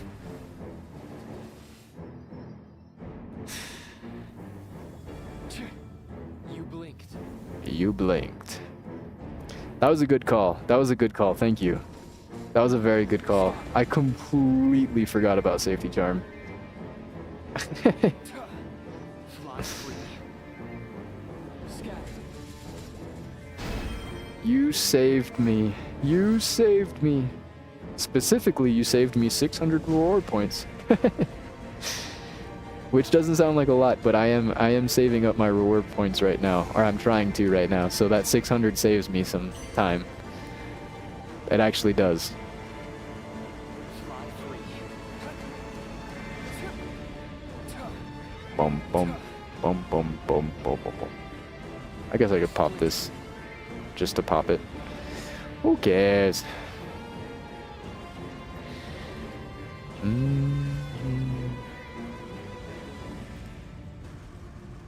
You love me, don't you? Right now, yes. Right now, that honestly, that saved me, honestly. Clear skies. For sure. Free. I'm trying, so the reason I'm saving my reward points is because I'm trying to use the free Platinum Scissors of Karma so that I can trade some gear over from my Shade.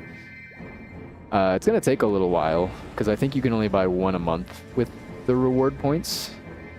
But I'm really not in a rush. I'm really not in that big of a rush. And being able to transfer that would be nice. It would be nice. If I was really, really, really in a hurry, I could just buy a PSOC with, I mean, I could just buy it with real money, but because I think they're only like 99 cents or something like that. They're not really that crazy. But I could get it for free. It's really not that big of a deal. Or I could just use the Meso market and get some NX that way, or Maple points, I guess. But same thing. It's the same thing.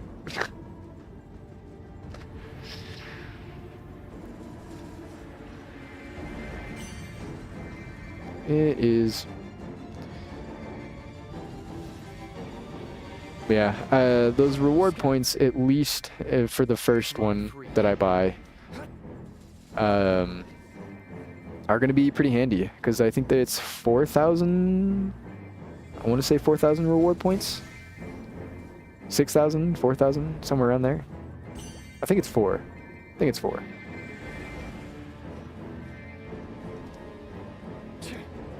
It's not that bad. It's not that bad, but 600 reward points for a Monster Park Pass is a little bit counterintuitive. That's 3 weekly bosses. That's 3 whole weekly bosses. Clear skies.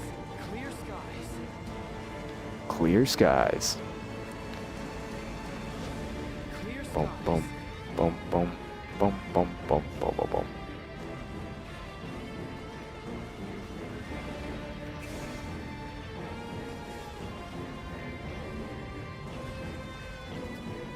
Oh man, 1.2% left. 1.2%. We're close. I can almost smell it. I can almost smell it.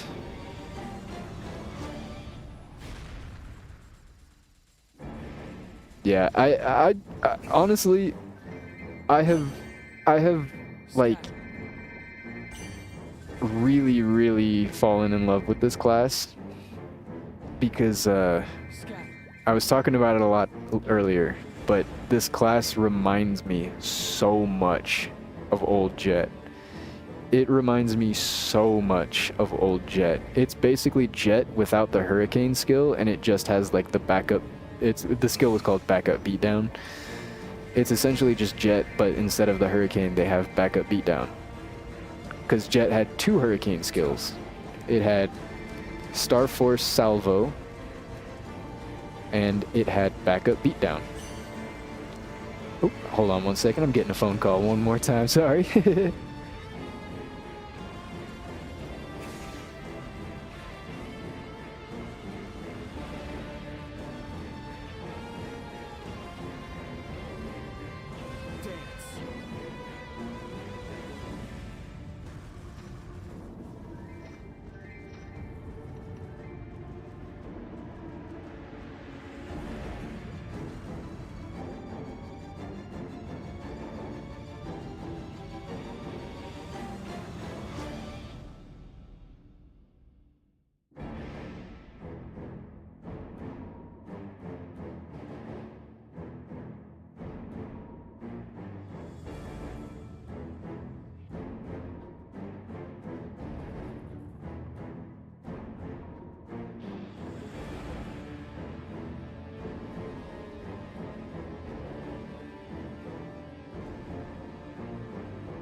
Alright, sorry about that. We had a whole lot going on here.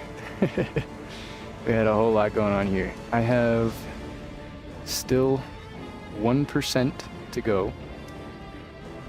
And so I'm going to grab this last 1% here and level up to 260. I think I deserve that. I think I deserve a little 260. I'm getting the Frontier Pass. Which one is that? That's this one. Oh, that would be nice. Some extra advanced EXP tickets. Those give a lot, I think. Those are the ones that give a lot. Oh, and a Rune of Blessing?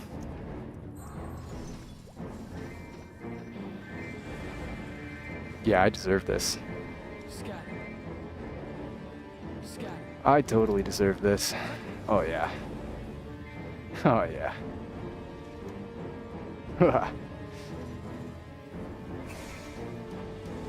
I like the new rune. I like the new rune. Because I use runes a lot when I train. And like the extra like 100% rune EXP is really nice. It's really nice. And I mean, it's not a bad rune either. I mean, it's pretty much just like the rune of...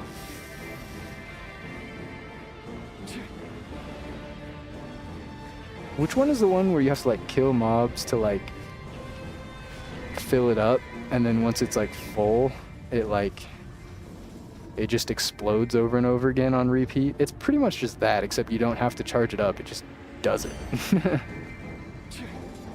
I forget which rune that is.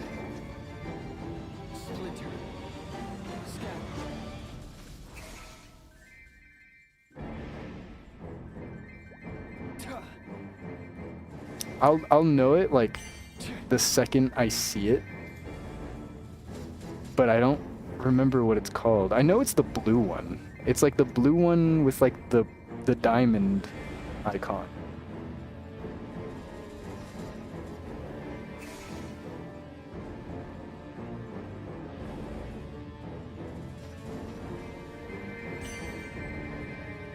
We're almost there. 0.5% away. 0.5. Meteor. Come here, buddy. Hey. Come here. Come here. No more barking. Hey. Come here. Sit. Sit. Hey. Sit. Come here. Good boy. Come here. Hey. No. Over here. Sit. Sit. Sit. Good boy. Trying to work on the barking thing. Trying to work on that. The sword sails, the heart cuts. Hey, come here. Sit. Sit. Attaboy. Attaboy. No more barking. Okay. You just come over here. Yeah, you just come over here if you get anxious. And I got you. Just like that. Fly free. All right, we've got almost 0.3 to go. I'm so ready for this. I'm so ready for this. Oh, but we still have to do the pre-quest.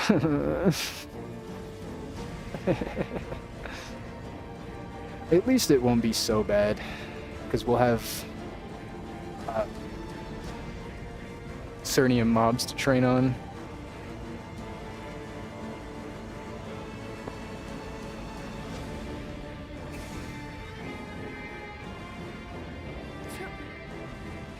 It won't be so bad.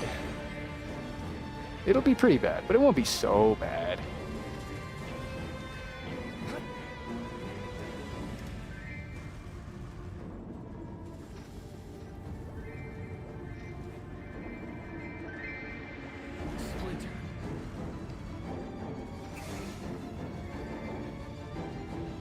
All right.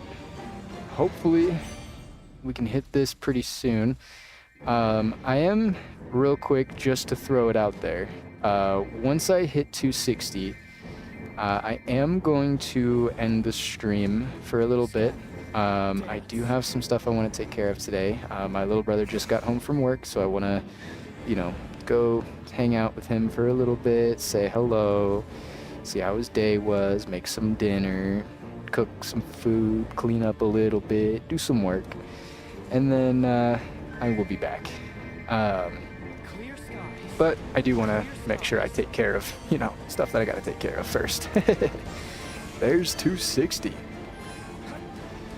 Oh, we finally did it. All right, skip. Yes, sirree. We want to do that. A divine power. Skippies.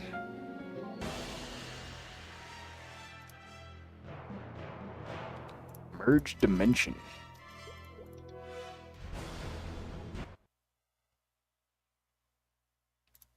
Give me my 6th job. Give me my 6th job right now. I want it. I want it now. I want it. Gimme, gimme, gimme, gimme, gimme, gimme, gimme.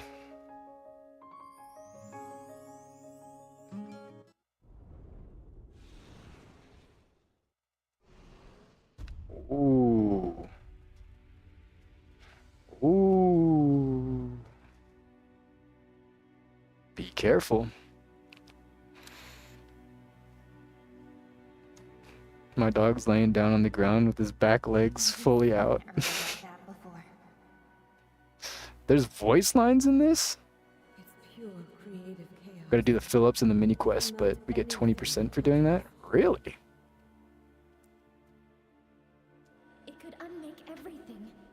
We have to find a way to That's stop pretty it. good. Do we not have the power? Do we not have the power? I didn't know there was voice lines in this.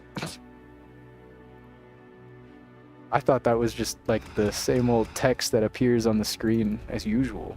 But no, they voiced those ones. Meow.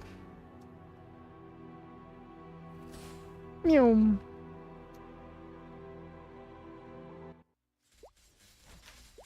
Splinter. Okay. That was easy.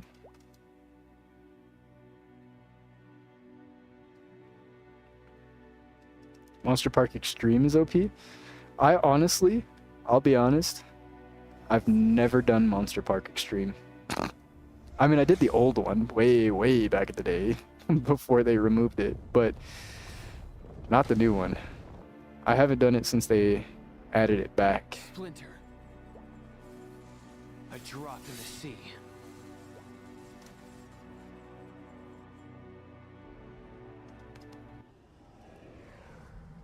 I know it is good, but I can never like.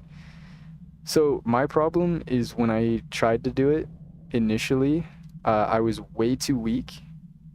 Like when it first came out, I was way too weak, and then after the fact, I just could never get anybody to do it. So I just never really touched it. I never got to touch it, really.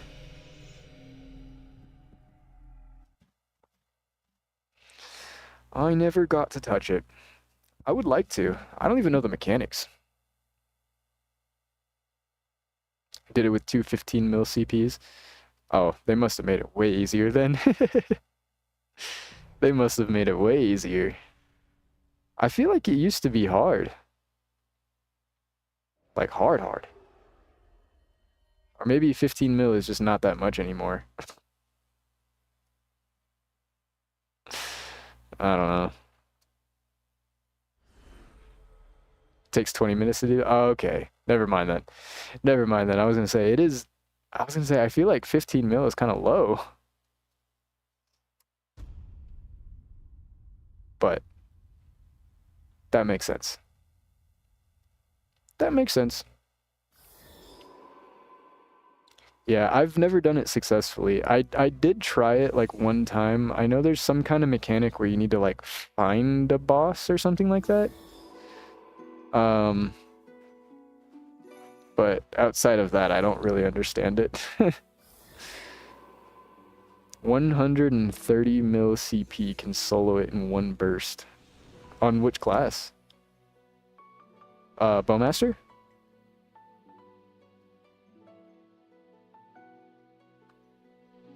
I mean, 130 mil is a pretty good amount.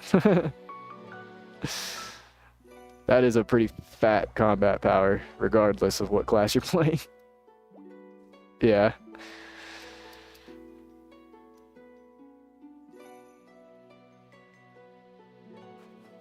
Oh. I thought we had to go to the right. You blinked.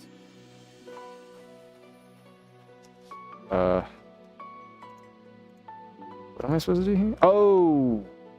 Ooh. And then we gotta come back.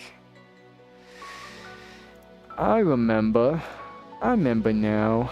I remember. Okay, let's leave.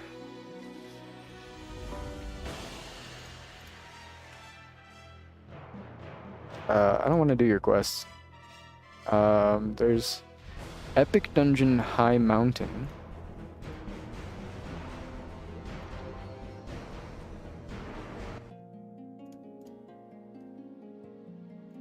Not that I want to do it right now, but... oh, I need to add... Cernium research, and then... Oh, I need to complete 6 job for that. Okay. So then the daily... we ought to complete. And then we also have... this, the level 1 sacred symbol, but we also have this, the level 5 sacred symbol.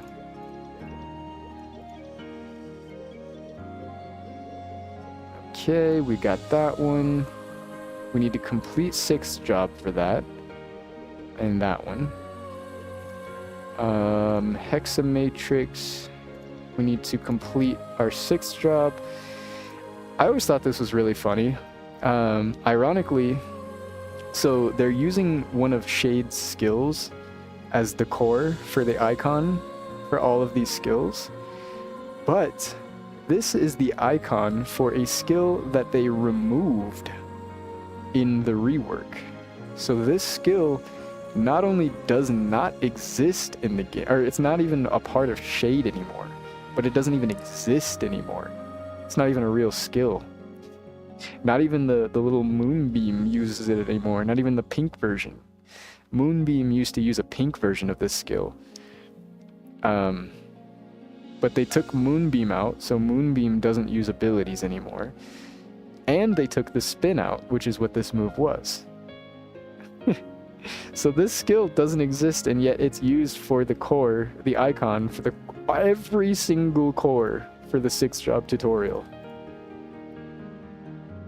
Isn't that interesting? Isn't that interesting? I always thought that was funny. Beyond burning. Yeah. I want this character to be beyond burning. Oh, did I spell that wrong? Burning. Okay, what did this event do again?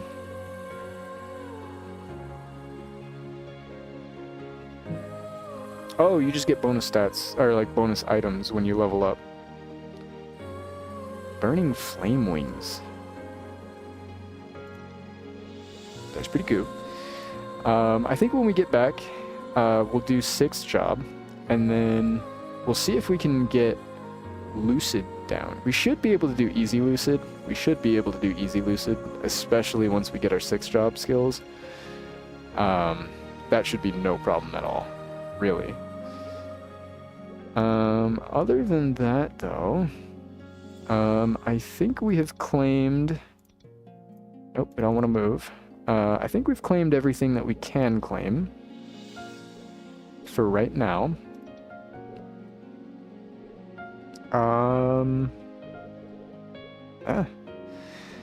That seems good. We just need to work on the arcane stone here. We'll go ahead and pop that right above my health bar, just so I can look at it. The item burning, we need to kill Easy Lucid. This is just level up, and then Genesis Pass is nothing because I didn't buy it. We got a new medal. Oh, wait. I need to do this. No? That. Yeah. Now we can show... Oh! Now we can show off our new medal. We got a brand new medal. Mount. Okay, we can't use flying skills here. I get it. There we go. That's the old Sword Art Online event mob.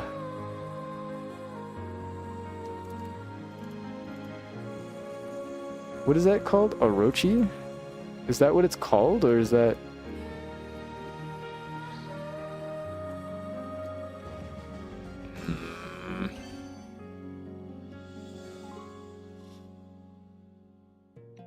I want to see... I don't think that's what it's called, but I want to look it up. No, that's definitely not what it's called. What is it called? Skeleton...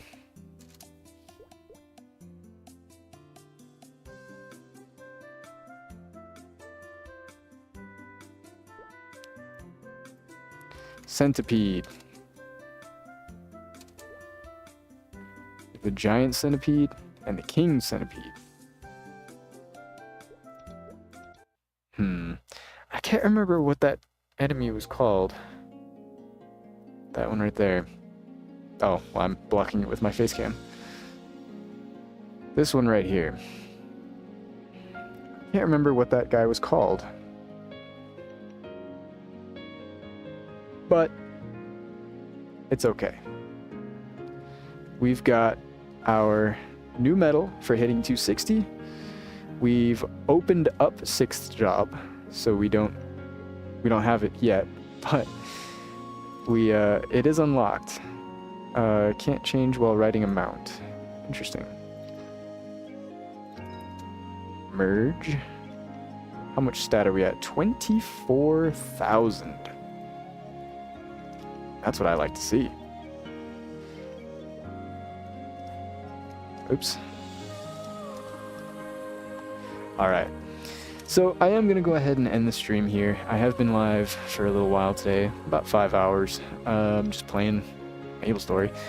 Don't really have any plans to slow down. I'm having a lot of fun. The new class feels really good.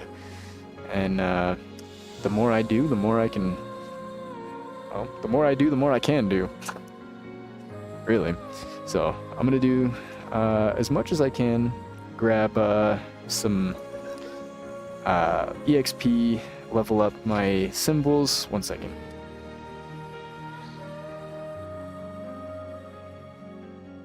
Alright. Yeah, level up these symbols, or the arcane stones. Open up the 6th job, and then we'll be good to go. I'm really excited. I honestly haven't really seen much on Ren's 6th job. I do know, only because of like the YouTube videos of Ren mobbing whenever they use, or not mobbing, but just Ren in general, when they use these skills. I've noticed that there's a bunch of projectiles that shoot out, and I'm assuming that's got something to do with the 6th job core. But as far as everything else is concerned, I don't know what the 6th job stuff offers outside of that. I know it adds additional projectiles on that skill, but that's it. That's all I know it does. So I'm excited to see what it does. Yeah, I am going to end the stream here. I do appreciate everybody for watching, keeping me company, helping me out. Especially you for the, what's it called? The safety charm. That helped me out. Thank you. I really, really appreciate that. My slow brain did not understand what was going on for a second there. But you helped me, so thank you. Thank you. Yeah, I'm going to be live with some more Maplestory. I do plan on pretty much streaming, not solely Maplestory, but it's going to be a lot of Maplestory streams coming up. I'm having a lot of fun on this class, and I don't really have a whole lot of people who want to play other games with me right now. So besides that, Maplestory is kind of all I got right now. Not that that's a bad thing. I'm having a lot of fun. So we're going to come back with some more Maplestory, and more and more and more and more. And we're going to see how far we can go on Ren. I'm having a lot of fun on Ren. I think Ren is really fun. And there's a lot of stuff going on right now. So hopefully if anybody, joins that's a new player, hopefully I can help them out a little bit. Figure out some direction to go in. I know at least one of my viewers is like brand new to Maplestory, and so it's a lot of fun to kind of like ask them what they don't understand and see the game through the lens of someone who doesn't know what's going on, because it helps me like understand things a lot clearer, especially the more convoluted mechanics. Like, I don't know, like familiars, for example. Having to explain that and go over that in like extreme detail to break it down to someone who doesn't understand like even just like shorthand terminology for Maplestory, like MPE. Like, we know what MPE means, but they don't know what MPE means. Stuff like that. So it's a lot of fun. I do enjoy explaining things like that.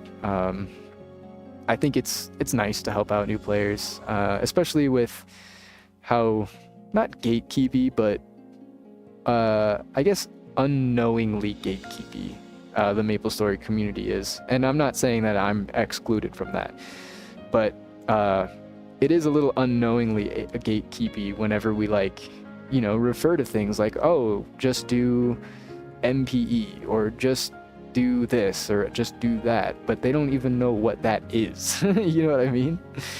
And I think it just comes with the fact that Maplestory has so much to it that like a lot of this stuff just becomes second nature to us, and we forget that like these things aren't just intrinsic knowledge. And it's easy to forget that. But anyways, I got a little lost on a tangent there. Thank you guys for watching. Thank you guys for being here. I always appreciate it. I do try to stream every single day, at least on the weekdays. I do stream every single day. The weekends are kind of iffy. So if you'd like to have some just content, someone yapping in your ear in the background while you grind, even if you don't play Maplestory, whatever the case is, I'm pretty good at yapping. I'm pretty good at that.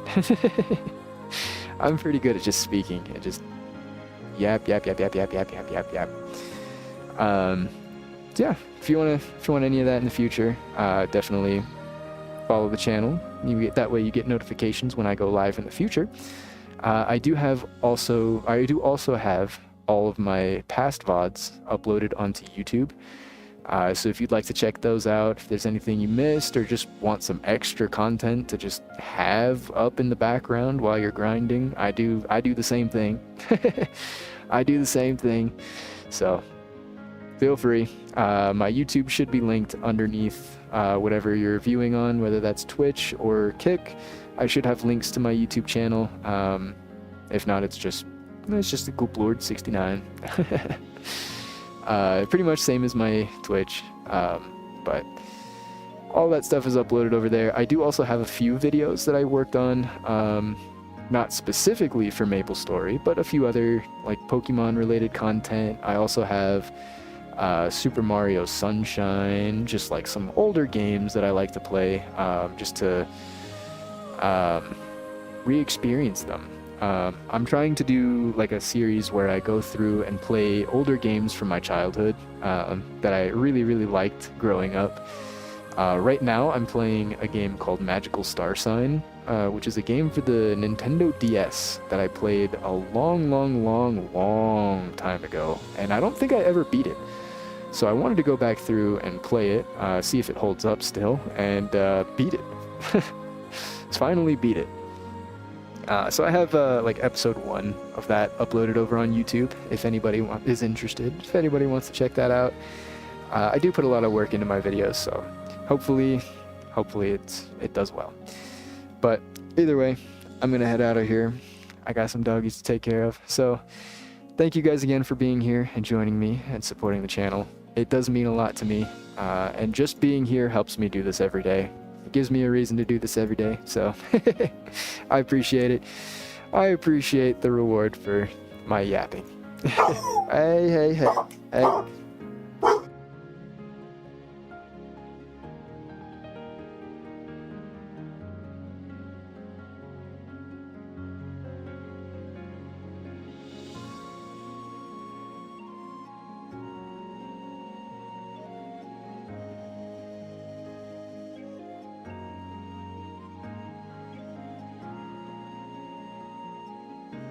All right. Thank you guys. I'm gonna head out of here. I hope you guys have an amazing day. Good luck on your grind. I hope you guys get lucky on your boss drops. I hope the next 5 enemies you kill each spawn a Paulo Frito treasure box in a row, and you end up getting the rarest drops from your elite bosses. I think that's fair. I think that's fair. A goop viewer should get 999,999 drop rate. I think that's fair. But that's just me. Anyways, take care everybody. I'll see you guys later.